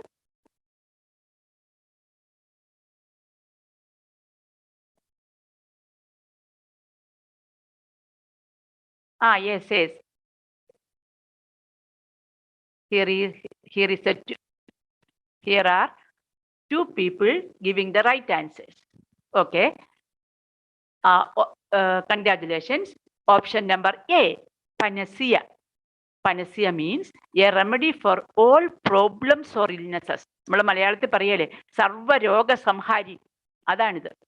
A remedy for all problems or illnesses. Then let's find out the meanings of the other words as well. Phantasmagoria, a sequence of real or imaginary images like we see in a dream. ചിലപ്പോൾ സാങ്കല്പികമാകാം, ചിലപ്പോൾ ശരിക്കുള്ളതായിരിക്കാം. ഇങ്ങനെയുള്ള images എല്ലാം ഒരു സ്വപ്നാടനത്തിൽ എന്നപോലെ നമ്മുടെ മുൻപിൽ കൂടി കടന്നു പോവുക, അതാണ് phantasmagoria. Pharmacopoeia means a publication containing a list of medical drugs. A publication containing a list of medical drugs. Then pistachios. We know the meaning very well. A small edible nut with a green kernel. And what is it? Pista. എല്ലാവർക്കും അറിയാവുന്ന കാര്യമാണ് പിസ്റ്റ. അപ്പൊ പിസ്റ്റ ഒക്കെ കഴിച്ചു, എല്ലാവരും ഉഷാറായി. ഇനിയിപ്പം നോക്കിയേ, ആരെങ്കിലും ഈ കറക്റ്റ് ഓപ്ഷൻസ് വിട്ടുപോയിട്ടുണ്ടായിരുന്നെങ്കിൽ ഒന്ന് നോക്കിയെടുത്തേ. എന്നിട്ട് നമുക്ക് നെക്സ്റ്റ് സ്ലൈഡിലേക്ക് പോകാം.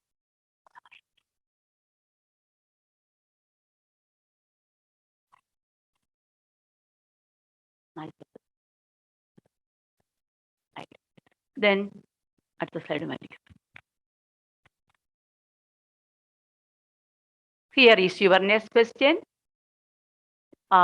Option number A, sectarianism.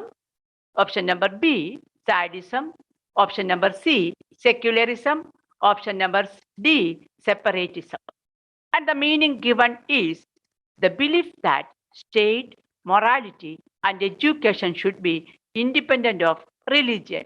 You know the meaning and give.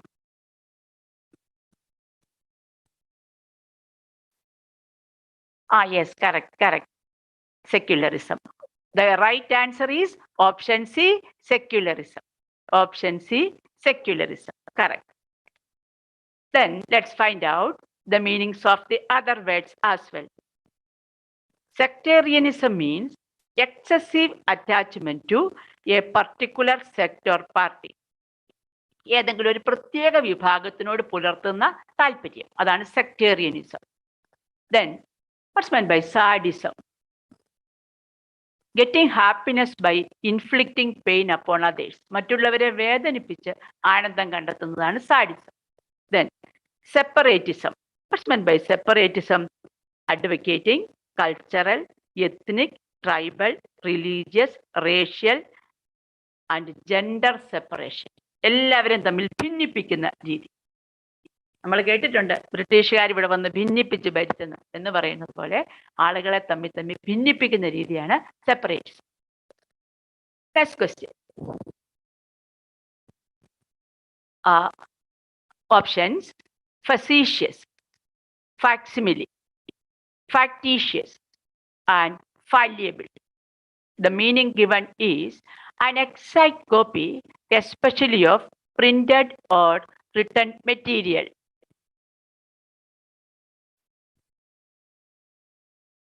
What's it? Yes. ചില ആളുകൾ കറക്റ്റ് ആൻസർ തരുന്നുണ്ട്. ഇപ്പൊ 3 കറക്റ്റ് ആൻസർ വന്നു. Correct option is option number B, facsimile. Facsimile. Correct. And let us go through the meanings of the other words. Facetious means treating serious issues with inappropriate humor. നമ്മൾ പറയല്ലേ അസ്ഥാനത്ത് ഫലിതം പറഞ്ഞിരിക്കുന്ന ആളുകൾ, അതാണിത്. Treating serious things with inappropriate humor. Factitious. Factitious means not genuine. Not genuine. യഥാർത്ഥ അല്ലാത്തത്, ചുമ്മാ കാണിക്കൽ അത്. Then fallible. Fallible means making mistakes. തെറ്റ് വരാൻ സാധ്യതയുള്ളത്, അതാണ് fallible. Then the next question. Options are geology, meteorology, seismology,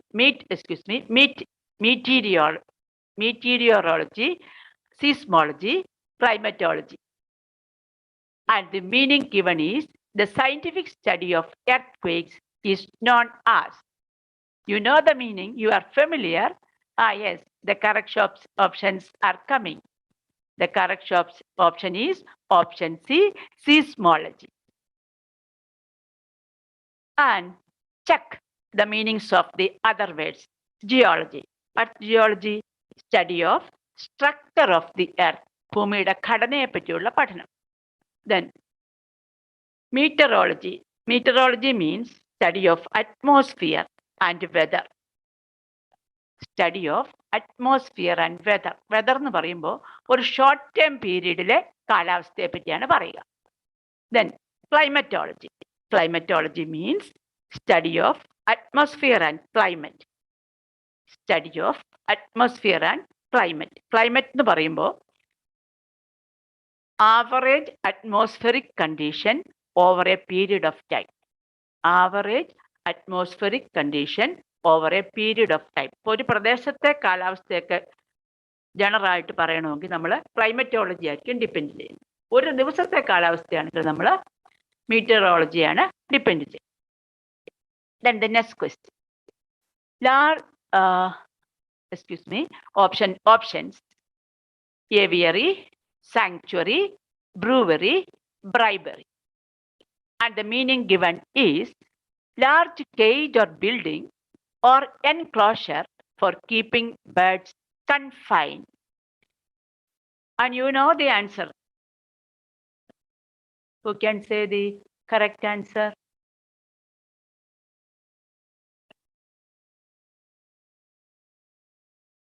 Yes.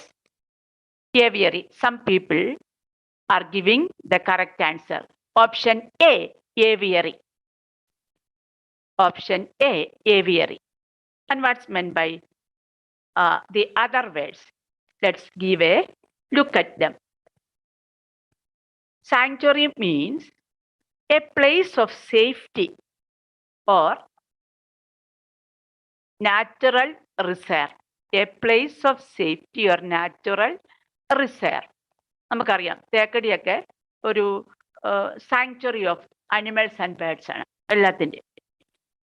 അതുപോലെ തന്നെ brewery. Brewery means a place where beer is brewed. Brewery means a place where beer is brewed.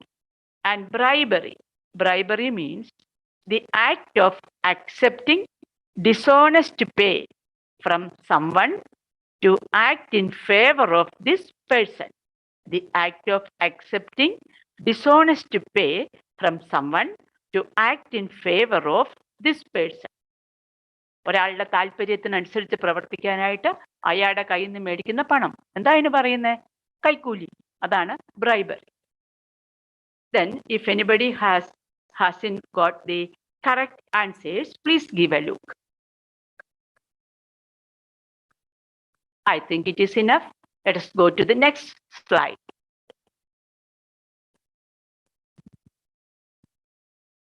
Next question.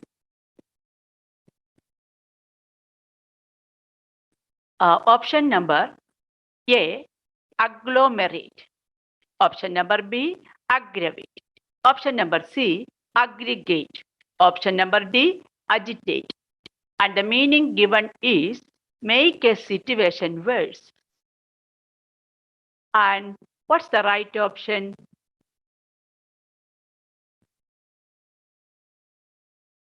Yes. Many students are giving the right option. B, aggravate. Option number B, aggravate. That's the correct answer. Congratulations. And let's find out the meanings of the other words. Agglomerate means collect or form into a mass. Collect or form into a mass. അപ്പോൾ പല വസ്തുക്കൾ ചേർന്നിട്ട് ഒരു ഘനമേറിയ ഒരു വസ്തുവായിട്ട് മാറുക. Then aggregate. Aggregate means അത് ഏതാണ്ട് ഒരു സിമിലർ മീനിങ് ആണ്. A whole formed by combining several different elements. പല പാർട്ടുകൾ കൂടി ചേർന്ന ഒരു ഹോൾ ഫോം രൂപപ്പെടുക. ഇവിടെ ഒരു ഹോൾ ഫോം രൂപപ്പെടുന്നു, മറ്റിടത്ത് ഒരു മാസ് രൂപപ്പെടുന്നു. ഒരു ഡിഫറൻസേ ഉള്ളൂ. അടുത്തത് agitate. Agitate means a campaign to arouse public concern about an issue. ഏതെങ്കിലും ഒരു പ്രശ്നത്തെ പറ്റി പൊതുജനാഭിപ്രായം രൂപപ്പെടുത്താനായിട്ട് നമ്മൾ നടത്തുന്ന ഓരോരോ പ്രക്ഷോഭങ്ങൾ, അതിനാണ് agitate എന്ന് പറയുന്നത്. Then the next question. Let us go through the options. Amateur. Option number A, amateur. Option number B, Amazonian. Option number C, ameliorate. Option number D, ambassador. Then the meaning given is a diplomat sent by a state as its permanent representative. And you know the answer. Yes, ambassador. Correct. Then find out the word meanings of the other options. Amateur means a person who takes part in a sports or other activity without being paid because he is not an expert. Without being paid. Then Amazonian. Amazonian means one meaning is relating to the river Amazon, or a woman who is very tall and very strong. Greek മിത്തോളജിയിലുള്ള warrior women ആണ് Amazons എന്ന് പറയുന്നത്. അവരാണ് very strong and very tall warrior women. അവരാണ് Amazons എന്ന് പറയുന്ന മറ്റൊരു meaning. Then ameliorate. Ameliorate means to make something better. To make something better. And ambassador, you know the meaning. Then we are moving on to the next question in the slide. We can find out the options. Option number A, amicable. Option number B, amorous. Option number C, amnesiac. Then option number D, ambiguous. And the meaning given is something with more than one meaning, which is unclear and confusing. Yes. Najah Fatima. She gave the correct answer, ambiguous. Shafna also gave the correct answer, ambiguous. Congratulations. So, ambiguous means something with more than one meaning and which is unclear and confusing. That is ambiguous. And find out the meanings of the other words. What are they? Amicable means friendly and without disagreement. Chang bro. Adan. Friendly and without disagreement. Then, amorous means showing or feeling love. Showing love or feeling love.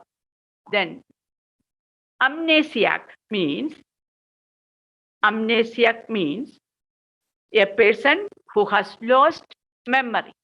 A person who has lost memory. The next question. Options. A, invocation. B, coronation. C, convocation. D, annotation. And the meaning given is ceremony held in a university or college when students receive their degrees.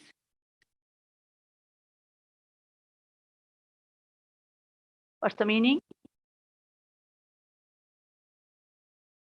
Yes, convocation. 2 or 3 persons gave the correct answer. Option C, convocation is the correct answer. Convocation. And let us go through the meanings of the other words as well. Invocation means the action of appealing to God or a spirit. നമ്മൾ എന്തെങ്കിലും ഒരു കാര്യം തുടങ്ങുന്നതിന് മുമ്പ് ദൈവത്തിന്റെ അനുഗ്രഹം യാചിച്ചാണ് തുടങ്ങുക. അതാണ് ഇൻവോക്കിംഗ്. അപ്പൊ അതിന്റെ നൗൺ ഫോമാണ് invocation. Then coronation, the ceremony of crowning a sovereign. Sovereign means പരമാധികാരി, a king or a queen. ഒരു രാജാവിനെയോ രാജ്ഞിയെയോ കിരീടധാരണം നടത്തുന്ന ചടങ്ങ്. Then annotation. Annotationന് ഇപ്പോഴാണ് ഇല്ലാത്തത്. നേരത്തെ +2കാർക്ക് വളരെ ഫെമിലിയർ ആയിട്ടുണ്ടായിരുന്ന ഒരു ക്വസ്റ്റ്യൻ ആണ്. Annotation means an explanatory note given for a passage. An explanatory note given for a passage. Now, if anybody hasn't received the right answer, please give a look.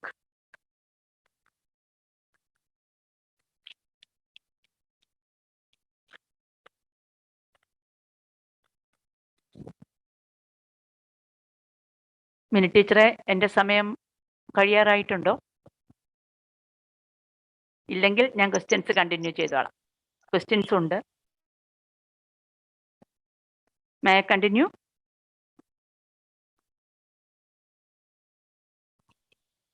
The next. Excuse me. Yes. May I continue? Shiny ടീച്ചറുമായിട്ടുള്ളത് എത്ര മണിക്കൂറാണ്? എനിക്ക് 40 minutes ആണ്. Is it over, Shiny teacher? 9 മണി വരെയാണ് നമ്മുടെ programme എന്ന് പറഞ്ഞിരിക്കുന്ന സ്ഥിതിക്ക് പെട്ടരയായി. അപ്പോൾ നമുക്കിനി സമയം വേണോ? So I shall wind up. So ഞാൻ പറയുന്നത് കേൾക്കാമല്ലോ അല്ലേ? കേൾക്കുന്നുണ്ട്, നന്നായി കേൾക്കുന്നുണ്ട്. So dear students, as time is getting over, I am winding up my class now and handing over the mic to dear Shiny teacher to do her part. And it is sure and certain that the rest of the questions will be handed over to the CGAC team, and wish you all very best in the coming examination. Thank you. Welcome, Shiny teacher. Okay, thank you, teacher.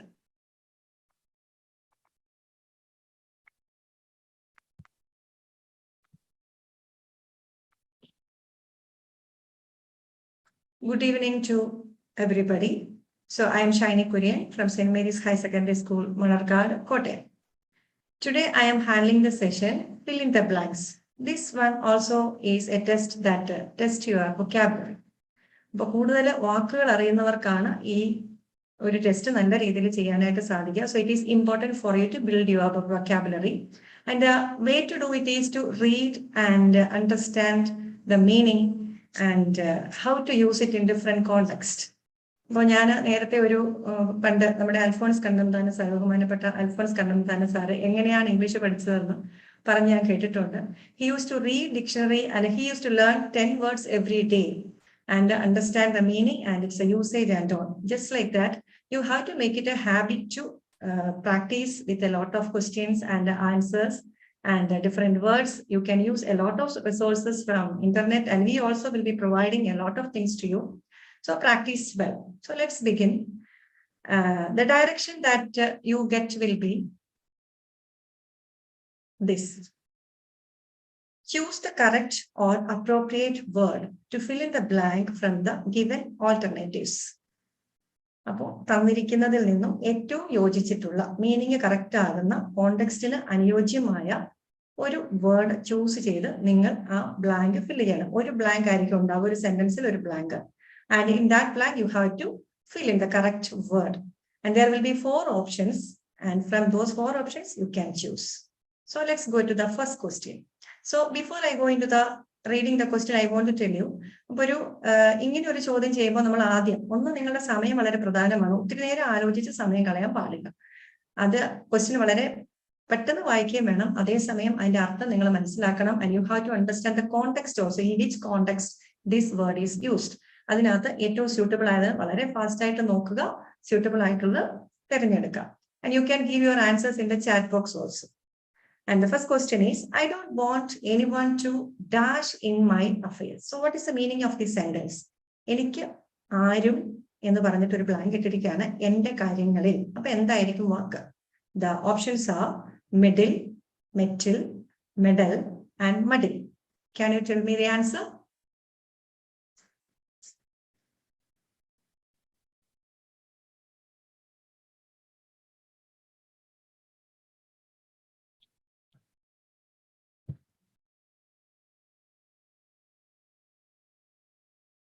So I don't see any messages here. Okay, anyway, let's go to the next slide. The right answer is option number 1, middle. Middle means interfere. Interfere എന്ന് പറഞ്ഞാൽ എന്താണ്? ഇടപെടുക എന്നാണ് അർത്ഥം. അപ്പോൾ എന്റെ കാര്യങ്ങളിൽ ആരും ഇടപെടുന്നത് എനിക്ക് ഇഷ്ടം. I don't want anybody to meddle in my affairs. So when you learn one word, there are 3 options also, and we have to learn the meanings of those words also. And when I give the descriptions, there may be more words that may not be very familiar to you. If any word is not familiar to you, you have to look up that meaning also, learn that word also. Okay, so the first, another one is metal. What is the meaning of the metal? The ability to cope with the difficulties. ബുദ്ധിമുട്ടുകളെ നേരിടാനുള്ള ആ ഒരു പ്രത്യേകതരം കഴിവിനെയാണ് metal എന്ന് പറയുന്നത്. And the spirit and the resilience. Are you familiar with the word resilience? What is resilience? Resilience also is the capacity to come back to normal self from difficulties. ബുദ്ധിമുട്ടുകൾ നേരിടുമ്പോൾ പെട്ടെന്ന് നമ്മൾ ബുദ്ധിമുട്ടുകളൊക്കെ വരുമ്പോൾ പെട്ടെന്ന് നമ്മൾ അപ്സെറ്റ് ആവുകയൊക്കെ ചെയ്യും. പക്ഷെ തിരിച്ച് പഴയ രീതിയിലേക്ക്, പഴയ ഒരു മാനസികാവസ്ഥയിലേക്കോ പഴയ രീതിയിലേക്കോ അവസ്ഥയിലേക്കോ തിരിച്ചു വരാനുള്ള കഴിവിനെയാണ് റെസീലിയൻസ് എന്ന് പറയുന്നത്. The next one is medal. It is a very common word and it is very familiar to you. A small coin-like object, usually made of metal, with an inscription or emblem used to commemorate a person or event. ഒരാളെ ബഹുമാനിക്കുന്നതിനായിട്ടോ അല്ലെങ്കിൽ അവരെ അഭിനന്ദിക്കുന്നതിനായിട്ട് ഒരു നേട്ടത്തെ എടുത്തു കാണിക്കുന്നതിനായിട്ട് നമ്മൾ കൊടുക്കുന്ന ഒരു medal.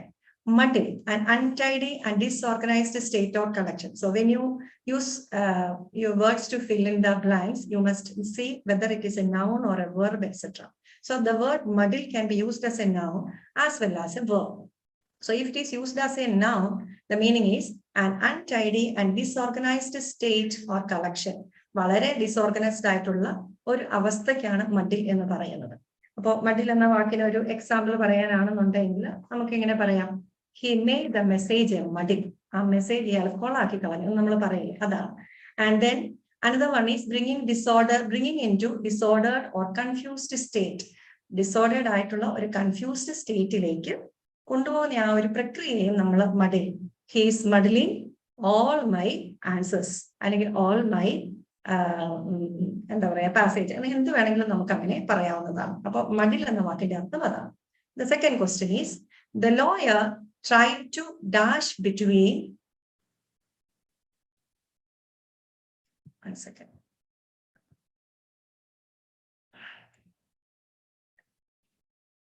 between the council and the union. അപ്പൊ എന്താണ് the company and the union? എന്താണ് lawyer is trying to bring something between two sector of people. എന്താണ് വാക്ക്? The options are mediate, meditate, modulate and medicate. Which is the right answer?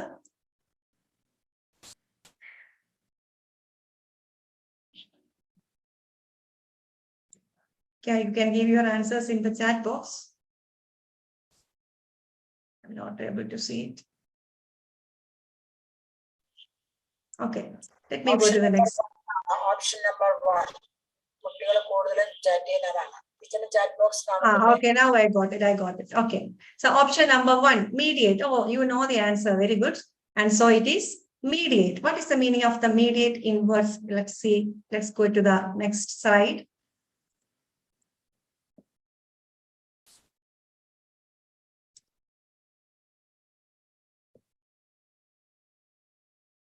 The right answer is option number 1, mediate. Mediate means intervene in a dispute in order to bring about an agreement or reconciliation. ഒരു തീരുമാനം, ഒരു reconciliation, ഒരു ഒത്തുതീർപ്പുണ്ടാക്കുന്നതിന് വേണ്ടി രണ്ട് പേരുടെ കാര്യങ്ങളിൽ അല്ലെങ്കിൽ രണ്ട് ഗ്രൂപ്പിന്റെ കാര്യങ്ങളിൽ ഇടപെടുന്നതിനാണ് എന്ത് പറയുന്നത്? മീഡിയേറ്റ് എന്ന് പറയുന്നത്. ഇന്റർവീൻ എന്ന് പറഞ്ഞാൽ ഇടപെടുക എന്നാണ് അർത്ഥം. ഒരു എഗ്രിമെന്റ് കൊണ്ടുവരുന്നതിന് വേണ്ടി ഇന്റർവീൻ ചെയ്യുന്നതിനാണ് മീഡിയേറ്റ് എന്ന് പറയുന്നത്. Modulate is another word. Exert a modifying or controlling influence എന്ന് പറഞ്ഞു കഴിഞ്ഞാൽ എന്തെങ്കിലും കാര്യത്തിൽ ഒരു നിയന്ത്രണം കൊണ്ടുവരാൻ വേണ്ടി ശ്രമിക്കുക. The state try to modulate the activities of the private sector. ഗവൺമെന്റോ സ്റ്റേറ്റോ അങ്ങനെ നിയന്ത്രണം കൊണ്ടുവരുന്നതിന് മോഡുലേറ്റ് എന്ന വാക്ക് പറയാറുണ്ട്.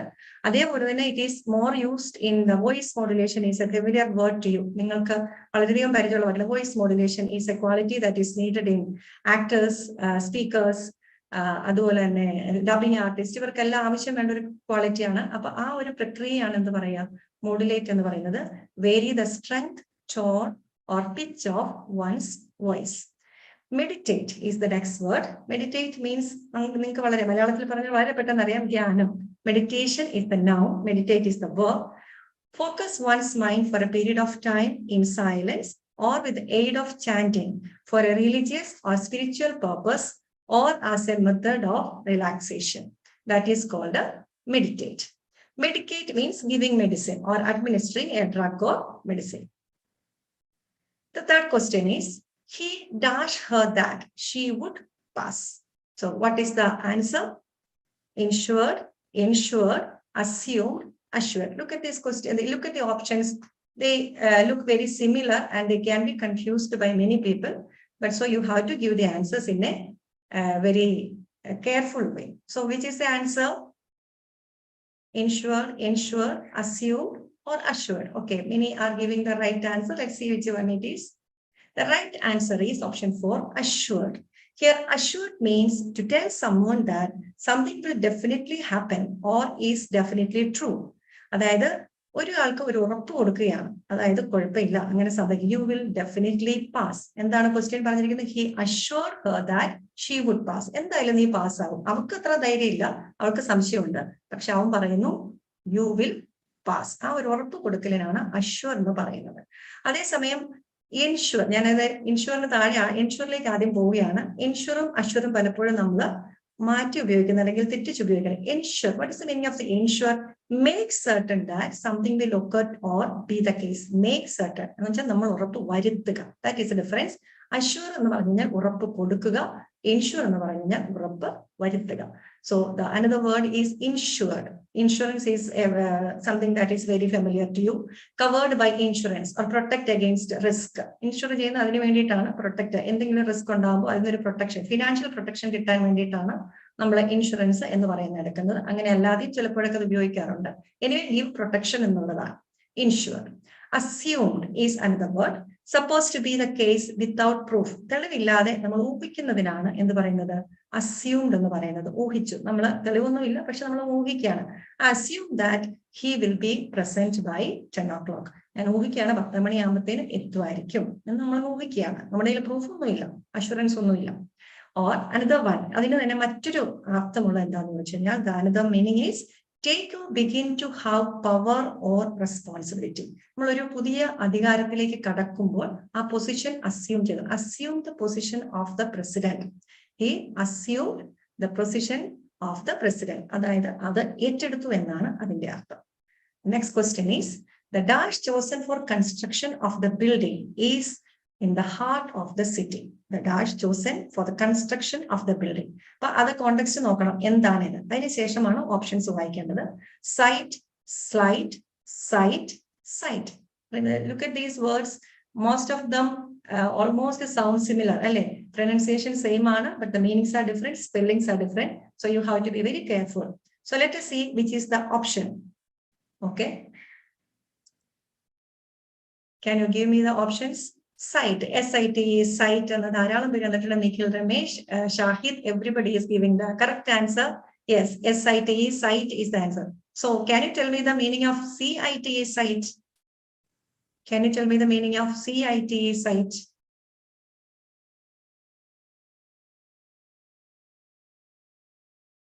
കാഴ്ച. CIT, site കാഴ്ചയല്ല കേട്ടോ. Spot something. Okay, now let's go and see what is the correct meaning of these words.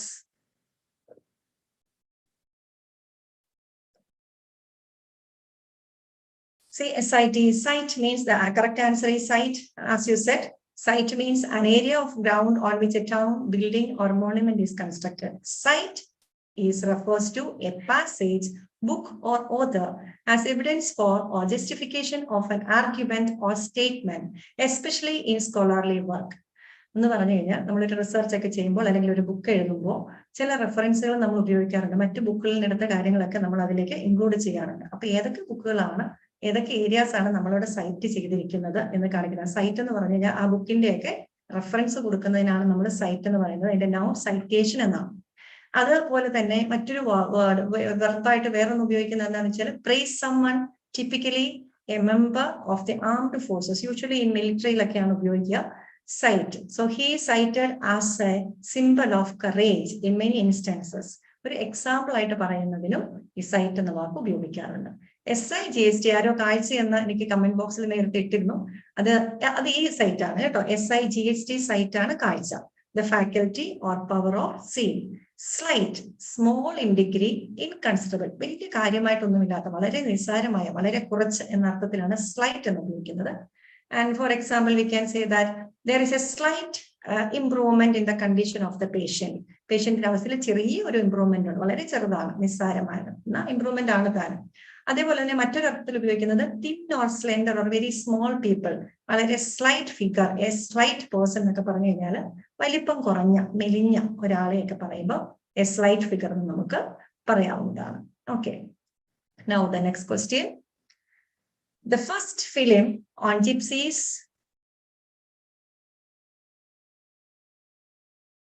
was such a success that now they are going to make a dash. First film ഉണ്ടാക്കി കഴിഞ്ഞു, അത് ജിപ്സീസിനെ കുറിച്ചാണ്. So the directors or the producers have decided to make a second part എന്നാണ് അതിനർത്ഥം. അങ്ങനെയാണെങ്കിൽ ആ second പാർട്ടിനെ നമ്മൾ എന്ത് പറയും? Serial, sequence, sequel or sequential? What is it?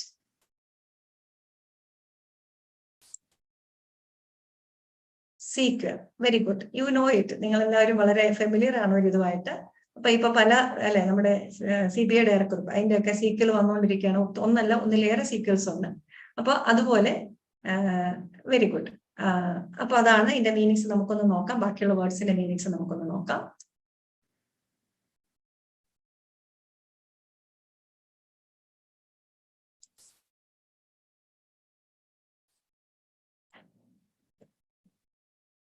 The right answer is sequel. A sequel means a published, broadcast or recorded work. അത് cinema തന്നെ ആവണമെന്നില്ല കേട്ടോ, അത് ബുക്ക് ആവാം, അത് ഒരു റെക്കോർഡഡ് വർക്ക് ആകാം, അങ്ങനെ എന്തുമാകാം. That continues the story or develops the theme of an earlier one. It may also mean something that takes place after or as a result of an earlier event. ഒരു സംഭവത്തിന്റെ കണ്ടിന്യൂവേഷനെ നമുക്ക് equal എന്ന് പറയാവുന്നതാണ്.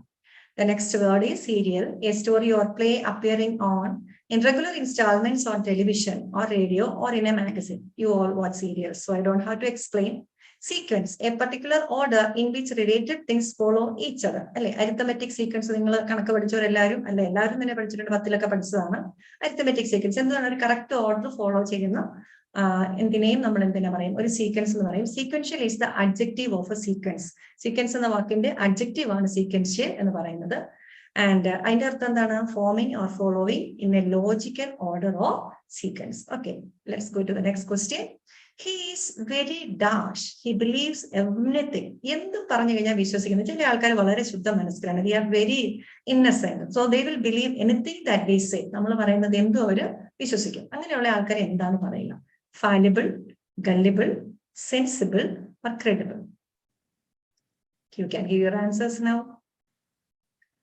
Different answers coming.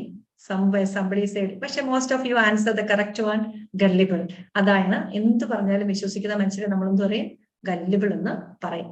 അങ്ങനെയാണെങ്കിൽ ബാക്കിയുള്ള വാക്കുകൾ എന്തായിരിക്കാം? Let's see. Gullible means as easily persuaded to believe something. അതാണ് പെട്ടെന്ന് വിശ്വസിക്കുന്ന ആൾക്കാരെയാണ് നമ്മൾ അങ്ങനെ പറയുക. Fallible, capable of making mistakes or being wrong. തെറ്റ് ആർക്കാണ് പറ്റാത്തത്? അല്ലെ, ഇപ്പൊ ഫാലിബിൾ, തെറ്റുണ്ടാകാൻ സാധ്യതയുണ്ടെന്നാണ് അർത്ഥം. Even experts can be fallible. That is an example. Even experts can be fallible. They can also make mistakes. Sensible, done or chosen in accordance with wisdom. വിവേകത്തോടുകൂടി ചെയ്യുന്ന ഏതൊരു കാര്യത്തിനെയും നമ്മൾ സെൻസിബിൾ എന്ന് പറയും. അപ്പോൾ പ്രൂഡൻസ് എന്ന വാക്കിന്റെ അർത്ഥം നിങ്ങൾക്ക് അറിയാൻ വയ്യെങ്കിൽ ഡിക്ഷണറിയിൽ നോക്കണം. Likely two or benefit. Usually sensible ആയിട്ടുള്ള കാര്യങ്ങളെല്ലാം നമുക്ക് ബെനിഫിഷ്യൽ ആയിരിക്കും. Practical and functional rather than decorative. വേറൊരു അർത്ഥമുള്ളത് ഇതാണ്.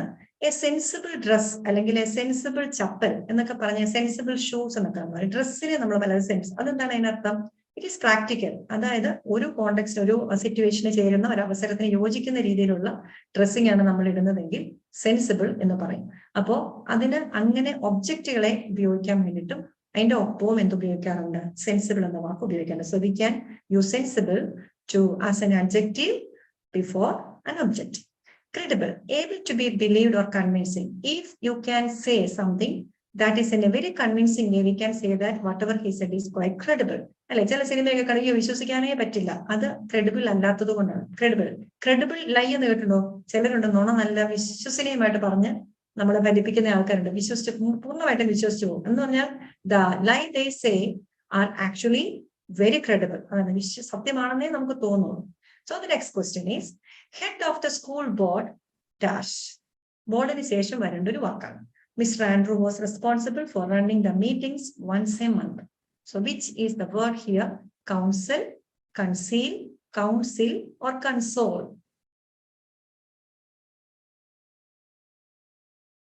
Counsel. Okay, everybody knows that. So what is the meaning of the word counsel? കൗൺസിലിന്റെ മീനിങ് എന്താ? COUNSEL, counsel, advice. Very good, very good. ആരാണ് പറഞ്ഞത്? അന്ന ഡീന ആണ് പറഞ്ഞിരിക്കുന്നത്. Counsel means so let's go to the explanation. Okay, council, an advisory, deliberative, administrative body. School council in school administrative body ആണ് school council. Okay, so you know that a school ന്റെ തന്നെ ആണെന്നില്ല, ഏതിന്റെയും ഒരു administrative body നമുക്ക് council എന്ന് വിളിക്കാം. Council is advice, especially the one that is given formally. വളരെ formal ആയിട്ട് കൊടുക്കുന്നത്. വേറൊരു അർത്ഥം കൂടി ഉണ്ട്, ഞാനിവിടെ എഴുതിയിട്ടില്ല. അതായത് an advocate who is taking up, who is doing a case is also called a counsel. അങ്ങനെ ഒരു ലോയുടെ ഇതിൽ വരുമ്പോൾ കൗൺസിൽ എന്ന് പറഞ്ഞാൽ അഡ്വക്കേറ്റ് ആണ്. ഒരു ബാരിസ്റ്ററെയും കൗൺസിൽ എന്ന് പറയാറുണ്ട്. What is the meaning of the word conceal? Hide, not allowed to be seen. ഒളിച്ചു വെക്കുക, കാണാതെ രീതിയിൽ ഒളിച്ചു വെക്കുന്നതിനാണ് കൺസീൽ എന്ന് പറയുന്നത്. Console, comfort someone at a time of grief or disappointment. നിരാശയോ ദുഃഖമോ ഉള്ളപ്പോൾ ഒരാളെ ആശ്വസിപ്പിക്കാം. അതാണ് കൺസോൾ എന്ന വാക്കിന്റെ അർത്ഥം.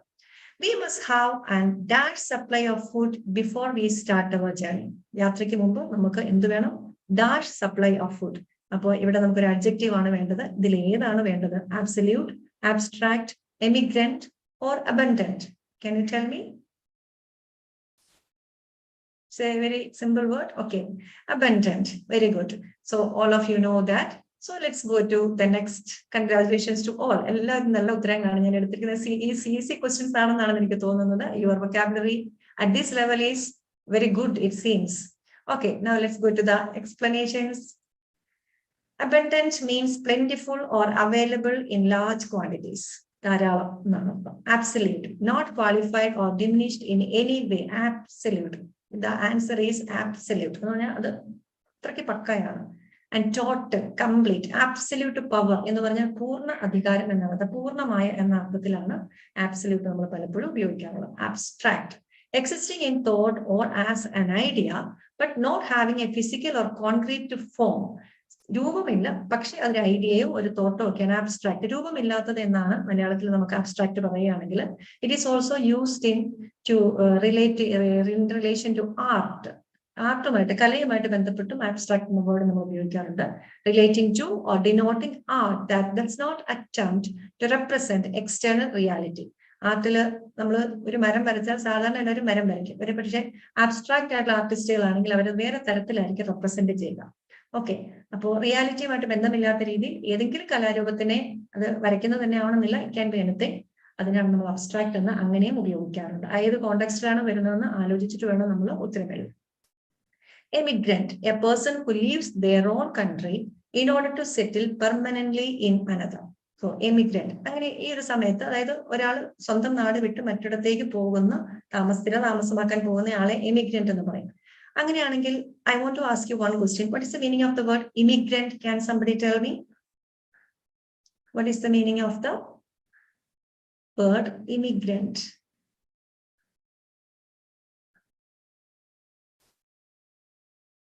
Is there? Yeah. Angel Maria said, person who moves into a country, who moves from a country. So, an American immigrant, American chennu താമസിക്കുന്ന ആളെയാണ് അല്ലെ immigrant, a person who coming to the country. അവിടെ ചെന്ന് താമസിക്കുന്ന ആളെ നമ്മൾ എന്ത് പറയും? പോകുന്നയാളെയാണ് emigrant എന്ന് പറയുന്നത്. ചെന്ന് വന്ന് താമസിക്കുന്ന ആളെയാണ് ഇമിഗ്രന്റ് എന്ന് പറയുന്നത്. Okay, now next question. Each monk at the dash has committed himself to a life of peaceful solitude. So here we have to know the meaning of the word monk. What is the meaning of the word monk? Nale baki edhan pettu. Monastery uttaram vannu. What is the meaning of the word monk? Anybody? Priest. Okay, sannyasi. Correct. അപ്പോ അത് ഏത് മതത്തിലെയും ആകാം. സന്യാസ ജീവിതം നയിക്കുന്നവരെയാണ് Munk എന്ന് പറയുന്നത്. അവർ താമസിക്കുന്ന സ്ഥലം, as you many of you said, the answer is monastery. അങ്ങനെയുള്ള സന്യാസ സമൂഹങ്ങൾ താമസിക്കുന്ന സ്ഥലമാണ്. Let's think about the other words. Armory, distillery, cemetery. നമുക്ക് നോക്കാം. Armory is a place where weapons are kept. Distillery is a place where spirits are manufactured. Cemetery, as all of us know, a large burial ground. Okay, question number 10.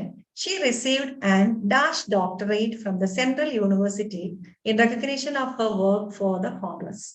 So doctorates are given in two ways.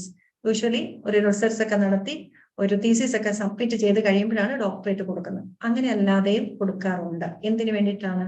For the achievements they have done in other areas, or so for the service they have done to the society, done for the society. For all such people, we may give sometimes, some universities may give doctorates.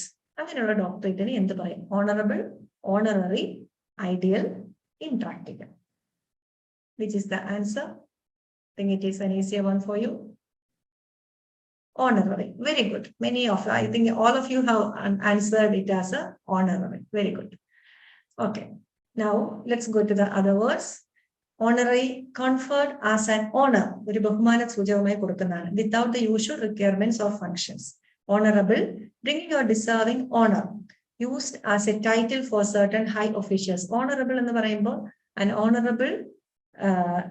honorable situation, an honorable position എന്ന adjective ആണ് കേട്ടോ. അപ്പൊ അങ്ങനെയാണ് ഉപയോഗിക്കുക. അപ്പൊ ബഹുമാനം കൊടുക്കുന്ന എന്നർത്ഥം. അത് കൂടാതെ ഒരു ടൈറ്റിൽ ആയിട്ടും, for example when we address salute a minister, we usually say honorable minister എന്നാണ് പറയുക. അങ്ങനെ ടൈറ്റിൽ ആയിട്ടും ഹൈ ഒഫീഷ്യൽസിന്റെ ടൈറ്റിൽ ആയിട്ടും നമ്മൾ എന്ത് പറയും? ഓണറബിൾ മിനിസ്റ്റർ, ഓണറബിൾ ജഡ്ജ് എന്നൊക്കെ നമ്മൾ പറയും. Ideal, a person or thing regarded as perfect. Ideal എന്ന വാക്ക്. He is an ideal for many എന്ന് പറഞ്ഞാൽ അദ്ദേഹം മറ്റു പലർക്കും വളരെ മാതൃകയായിട്ടുള്ള ഒരാളാണ് എന്നുള്ള മട്ടിൽ പറയാറുണ്ട്. അതുകൂടാതെ അത് noun ആണ്. Adjective ആയിട്ട് ഉപയോഗിക്കുമ്പോൾ satisfying one's conception of what is perfect. So here I would like to remind you of the poem that you have learned. If അല്ലെ, റുഡിയാർഡ് കിപ്ലിംഗിന്റെ ഈഫിനകത്ത് അദ്ദേഹം പറയുന്നത് എന്താണ്? അദ്ദേഹത്തിന്റെ ഉള്ളിൽ അദ്ദേഹത്തെ ideal personality in his mind is portrayed in that poem, isn't it? അപ്പോൾ അദ്ദേഹം പറയുന്ന കുറെ qualities. Can you find such a person in real life? Actually, a person who possesses all those qualities. It is very difficult to find such a person. അതുകൊണ്ടാണ് ഇവിടെ പറയുന്നത് an ideal person, a perfect existing only in imagination. So that is called an ideal situation, an ideal country. There is no ideal country here, but it can exist in our imagination as utopia. Desirable or perfect, but not likely to become a reality. Impractical, not adapted to use or action, not sensible or realistic. അങ്ങനെയുള്ളതിന് എന്താണ്? Impractical, പ്രാവർത്തികമല്ലാത്തത്, പ്രായോഗികമല്ലാത്തത്. Question number 11. A tennis player needs to have very dash reflexes. എന്താണ്? Idle, slow, quick, witless. You know, quick. The answer also was very quick. You have very quick. You are answering very quickly. Okay, very good. Now let's see. Having or showing the ability to respond without delay or hesitation, moving fast or doing something in a short time. The other words are idle, avoiding work. An ideal student. Without purpose or effect. Purpose or effect. An ideal conversation. Conversation. Slow, taking a long time to perform a specified action. I don't have to explain that. Witless. What is the meaning of it? To such an extent that one cannot think clearly. I am witless because of the sudden attack. പെട്ടെന്ന് വന്ന ആ attack കാരണം എനിക്കൊന്നും പറയാൻ പറ്റില്ല എന്നാണ് അതിന്റെ അർത്ഥം. I am witless. A witless comment. ബുദ്ധിയില്ലാത്ത ഒരു സെൻസ് ഇല്ലാത്ത കമന്റ്, സ്റ്റുപ്പിഡ് കമന്റ് ആണെങ്കിൽ witless comment എന്ന് നമ്മൾ പറയും. Okay, now next one. It is a very strange fact that frogs dash water through their skin. It is easy for the science students. Which is the correct answer? Accelerate, absorb, access, balance. Some of pala answers varunundu. Chilaru parayunu absorb, access. Which is the correct answer? Of course, it is absorb. വലിച്ചെടുക്കാനാണ്. തവള വെള്ളം കുടിക്കുന്ന ജീവിയല്ല. It absorbs water into its through its skin. Take in or soak up. It can be energy, liquid, or any other substance. Here it is water. By chemical or physical action, take up the attention of someone. Another meaning is that he is absorbed in the book. എന്ന് പറഞ്ഞാൽ നമ്മൾ verb ആയിട്ട് ഉപയോഗിക്കാറുണ്ട് കേട്ടോ. He is absorbed, മുഴുകിയിരിക്കുക എന്ന അർത്ഥത്തിൽ ഉപയോഗിക്കാറുണ്ട്. Accelerate, usually used in connection with the vehicles, begin to move more quickly, increase in rate of amount or extent. വാഹനങ്ങളുമായിട്ട് മാത്രമല്ല, എന്തിന്റെ സ്പീഡ് കൂട്ടിയാൽ നമ്മൾ എന്ത് പറയും? ആക്സിലറേറ്റ് എന്ന് പറയും. ഫിസിക്സിലാണെങ്കിൽ undergo a change in velocity ആണ് acceleration എന്ന് പറയുന്നത്. Access, to approach or enter or obtain or retrieve. അകത്ത് കിടക്കുക. So the room can be accessed through the staircase. എന്ന് പറഞ്ഞു കഴിഞ്ഞാൽ അവിടെ എത്താനായിട്ട് വഴി കാണിച്ച ആ ഒരു വഴിയാണ്. I can access it like that. Approach or obtain. Obtain or you can obtain or retrieve. കിട്ടുക എന്നത്. You can access the files from the cabinet. You can access the files from the cabinet. The means or opportunity to approach or enter a place. The principal's office is accessible to us. So students can access the principal's office only on certain time. ചില സമയത്ത് മാത്രമേ പ്രിൻസിപ്പലിന്റെ ഓഫീസിലേക്ക് കടത്തി വിടുള്ളൂ എന്നാണ്. Okay, balance. Put in a steady position so that it does not fall. I don't have to explain that, I think. And now the next question. One should never dash the importance of family life in the overall development of a child. Capture, calculate, gamble, underestimate. Which is the right answer? Underestimate. Okay, very good. Underestimate. You know what is it? So many people may be underestimating your abilities, but don't worry about that. You should know your own abilities. Okay. നേരത്തെ ഒരു comment ഞാൻ വായിച്ചു, I am just a beginner. Don't worry. It is the beginners that become experts later. Only practice is necessary. Okay, now let's go through the other options. Capture, take into one's possession or control by force. പിടിച്ചെടുക്കുക, ബലമായി പിടിച്ചെടുക്കുക.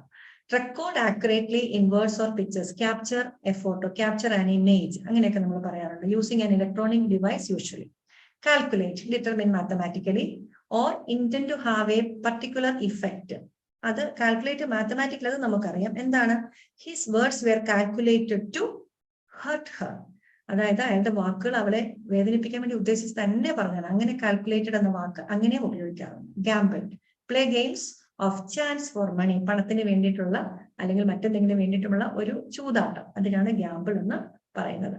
Take risky action in the hope of a desire. His new business is actually a gamble എന്ന് പറഞ്ഞാൽ എന്താ? അയാളുടെ business ഒരു gambling ആണ്. ലാഭമാകുമോ ഇല്ലയോ എന്ന് അറിയില്ല. The next question is yesterday morning. Yesterday morning, I found my little bird lying dead inside his dash. Cave, cage, column, payment. ഇവിടെ സത്യം പറഞ്ഞു കഴിഞ്ഞാൽ ഇത് എല്ലാം തന്നെ പറ്റില്ലേ എന്ന് നിങ്ങൾക്ക് തോന്നാം. കാരണം എന്താ? കേവ് എന്ന് പറഞ്ഞാൽ ഗുഹയാണ്, കേജ് എന്ന് പറഞ്ഞു കഴിഞ്ഞാൽ കൂടാണ്, കോളം പേയ്മെന്റ്. ഇതിപ്പം പക്ഷിക്ക് പേയ്മെന്റിൽ ചത്ത് കിടന്നുകൂടെ? എങ്ങനെയാണ് നമ്മളത് തിരിച്ചറിയുക? So how do you understand that? So look here, from where is the clue? Lying dead inside his എന്ന വാക്കാണ് പറയുന്നത്. ഇൻസൈഡ് എ ആയിരുന്നെങ്കിൽ നമുക്ക് കേവ് വേണമെങ്കിൽ എഴുതിയാൽ ശരിയാണ്, പക്ഷെ ഇവിടെ പ്രത്യേകം പറഞ്ഞിട്ടുണ്ട് ഇൻസൈഡ് ഹിസ്. അപ്പം ഇൻസൈഡ് ഹിസ് എന്ന് പറഞ്ഞിട്ടുണ്ട്, അതായത് സ്വന്തമായിട്ട് പക്ഷിക്ക് ഗുഹ ഉണ്ടാവില്ല. അതുകൊണ്ട് എന്താണ്? കേജ് ആണ്, inside his cage. At the same time column എന്ന് പറഞ്ഞു കഴിഞ്ഞാൽ ഒരു വെർട്ടിക്കൽ പില്ലറാണ്, മോണ്യുമെന്റ് ഒക്കെ സപ്പോർട്ട് ചെയ്യുന്ന പില്ലറാണ്. അവിടെയും പക്ഷികളെ കാണാം. പക്ഷേ കോളത്തിന് ഇൻസൈഡ് എന്ന് പറയാൻ നമുക്ക് പറ്റില്ല. എന്ന് തന്നെയല്ല, പക്ഷിക്ക് സ്വന്തമായിട്ട് അതില്ല. രണ്ട്, പേയ്മെന്റ്. പേയ്മെന്റ് ആണെങ്കിൽ ഇവിടെ പ്രിപ്പോസിഷൻ വേറെ ആയിരുന്നേ. Lying dead on the payment ആണെങ്കിൽ കറക്റ്റ് ആണ്, പക്ഷെ ഇവിടെ എന്താണ്? ഇൻസൈഡ് ആണ്. പേയ്മെന്റിന്റെ കൂടെ നമുക്ക് ഇൻസൈഡ് ഉപയോഗിക്കാൻ പറ്റില്ല. അപ്പൊ ഞങ്ങൾ അങ്ങനെയുള്ള കാര്യങ്ങൾ കൂടെ ആലോചിച്ചിട്ട് വേണം ഏത് ഓപ്ഷൻ വേണമെന്ന് തീരുമാനിക്കാൻ. വാക്കുകളുടെ അർത്ഥം അറിഞ്ഞത് മാത്രം പോരാ. You have to find which is the correct one or the most appropriate one there. Okay. Now, the question number 15. Theft and dash are still among the most serious crimes in many countries. Theft അതുപോലെ തന്നെ മറ്റൊരു എന്താണ്? Crime ആണ്. ഈ കൂട്ടത്തിൽ ഏതാണ് crime? Welfare, homicide, offering and ignorance. I know that you all know the answer. Which is the answer? Homicide. Of course, welfare ഒരിക്കലും ഒരു ക്രൈം അല്ല, ഓഫറിംഗ് ക്രൈം അല്ല, ഇഗ്നോറൻസ് ക്രൈം അല്ല. അതൊരു കുറവാണ്, പക്ഷെ ഒരു ക്രൈം അല്ല. So homicide is the answer. So let's go through the killing of one person is called homicide. അങ്ങനെ പല തരത്തിലുള്ള പാട്രിസൈഡ്, ഫാട്രിസ്, അങ്ങനെ പല തരത്തിലുള്ള കൊലപാതകങ്ങളുണ്ട് കേട്ടോ. അതൊന്നും നിങ്ങൾ പഠിച്ചു വെക്കുന്നത് നന്നായിരിക്കും. Welfare, the health, happiness and the fortune of a person or group. Offering, a thing offered especially as a gift or contribution, and an offering given at a church, everything is called an offering. Noun ആയിട്ടാണ് use ചെയ്യുക. Ignorance, lacking knowledge. Okay. Now, in 20 years of time, the food supplies will be so dash for some countries that people will start emigrating in huge numbers. Okay. Scale, scarce, scan, scare. These are all simple words. Which is the right answer? Scarce. Very good. You know the answers. And next time when I set the questions, I will bring some more difficult one for you actually. And so the meanings are scarce, food, money or some other resource insufficient for the demand. Scale, you know the scale, weighing scale ഉണ്ട്. A small, നമ്മൾ measure ചെയ്യുന്ന graded ആയിട്ടുള്ള scale ഉണ്ട്. അതുപോലെ തന്നെ മീനിന്റെ ചെതുമ്പൽ, the thin small bony or horny plates protecting the skin of fish. That also is scale.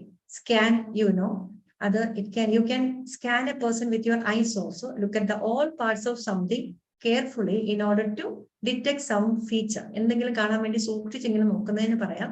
Scanning machines ഉപയോഗിച്ച് different types of scanning machines available ആണ്. മെഡിക്കൽ ഫീൽഡിലുണ്ട്, അല്ലാതെ തന്നെ ഇലക്ട്രോണിക് നമ്മുടെ കോപ്പിയർ ഉണ്ട്. സോ ആ വാക്കുകളെല്ലാം scare, cause great fear or nervousness. Many people in the world are forced to leave their countries and become dash because of their political or religious views, or maybe due to some other things. എന്താണ്? Patriots, peasants, refugees, bandits. നമ്മൾ നേരത്തെ ഇമിഗ്രൻസും കണ്ടു. അതിനോട് ചേർന്ന മറ്റൊരു വാക്കാണ്. The answer is, of course, it is refugees. Okay, thank you very much. Very good. And okay, so here, patriot, a person who vigorously support their country. Peasants are poor agricultural laborers. Bandits are a robber or outlaw belonging to a gang and typically operating in an isolated or lawless area. Okay. Now the next question. All the runners had completed the first dash of the race when a sudden rain started. Which is the correct answer? Hind, ladder, lane or lap? lap. So you are all very good people in sports. Okay, lap. So what is lap? Lap means one circuit of a track during the race. Hint, you know, hint a slight or indirect indication or suggestion. Ladder, an equipment used for climbing up or down something. Lane also is related to sports. An arrow road, each parallel strips in a track or water, swimming in or running in a track in a single area in the lane. Okay. Many people are living in temporary shelters after days of intense rain that cause dash damage. Flexible, sufficient, substantial, nutritious. Which is the answer? Sufficient and substantial. Okay, sufficient. Let's see the answers.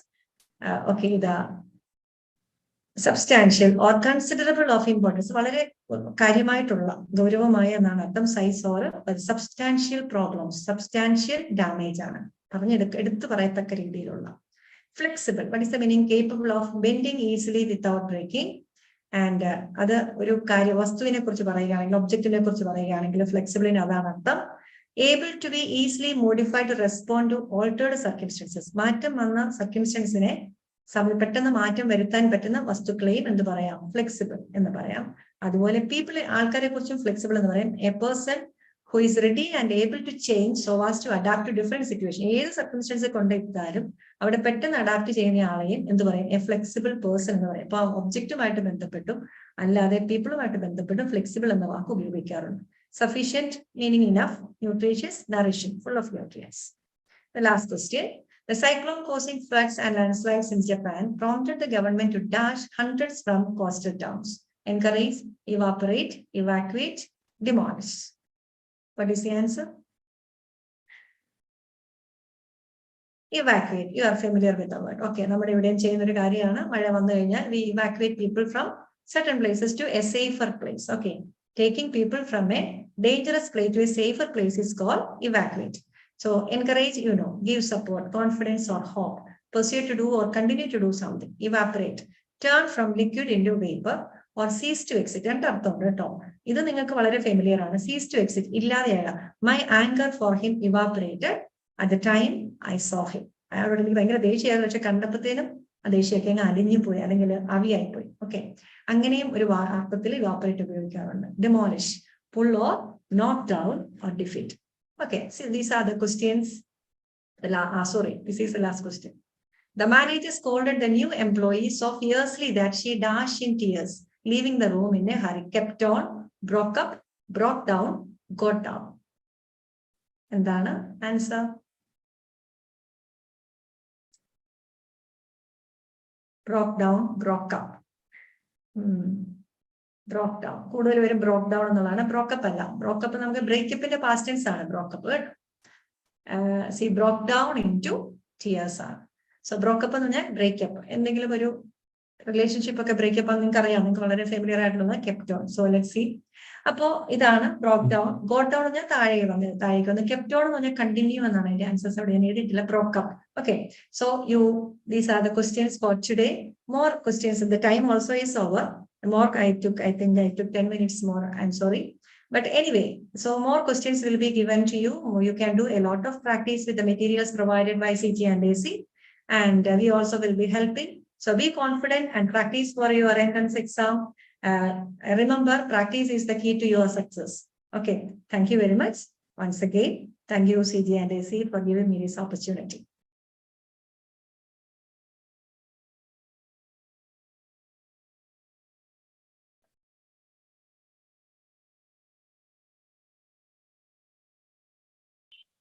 What of thanks ഉണ്ടെങ്കിൽ പറയൂ. കേൾക്കാമോ? കേൾക്കാമോ? കേൾക്കാം പറയൂ. ബഹുമാനപ്പെട്ട state coordinator Azeem sir, district coordinator Joby sir, CBSE കുടുംബാംഗങ്ങളെ, class നയിച്ച പ്രിയ അധ്യാപകരെ, ഏറ്റവും സ്നേഹം നിറഞ്ഞ കുഞ്ഞുങ്ങളെ, കഴിഞ്ഞ 2 മണിക്കൂറായി നിങ്ങള് ഇംഗ്ലീഷ് പ്രഗത്ഭരായ അധ്യാപകരുടെ ഇംഗ്ലീഷ് ക്ലാസ്സിലായിരുന്നു. നിങ്ങളുടെ ലക്ഷ്യം രാജ്യത്തെ ഏറ്റവും മികച്ച സർവകലാശാലകളിൽ അഡ്മിഷൻ നേടുക, മികവുറ്റ രീതിയിൽ ഉന്നത വിദ്യാഭ്യാസം പൂർത്തിയാക്കുക എന്നതാണ്. തീർച്ചയായും CGAC ഒരുക്കുന്ന ഈ ട്രെയിനിങ് സെക്ഷനുകൾ കൃത്യമായി നിങ്ങൾക്ക് ഉപകാരപ്പെടും, നിങ്ങളെ വിജയത്തിലെത്തിക്കാൻ സഹായിക്കും എന്ന് ഞങ്ങൾക്ക് ഉറപ്പുണ്ട്. ക്ലാസ്സിലിരുന്ന ഓരോ വിദ്യാർത്ഥിയും ക്ലാസ് നന്നായി അറ്റൻഡ് ചെയ്യാനും കൂടുതൽ പ്രാക്ടീസ് ചെയ്യാനും ശ്രമിക്കും എന്ന് തന്നെ ഞങ്ങൾ കരുതുന്നു. തീർച്ചയായും ഈ ക്ലാസ്സുകൾ ഏറെ ഉപകാരപ്പെടുത്തുവാനും അതുവഴി മികവുറ്റ യൂണിവേഴ്സിറ്റിയിൽ അഡ്മിഷൻ നേടുവാനും നിങ്ങളെ സഹായിക്കട്ടെ എന്ന് പ്രാർത്ഥിക്കുന്നു. ഇതിൽ പങ്കെടുത്ത കുട്ടികൾ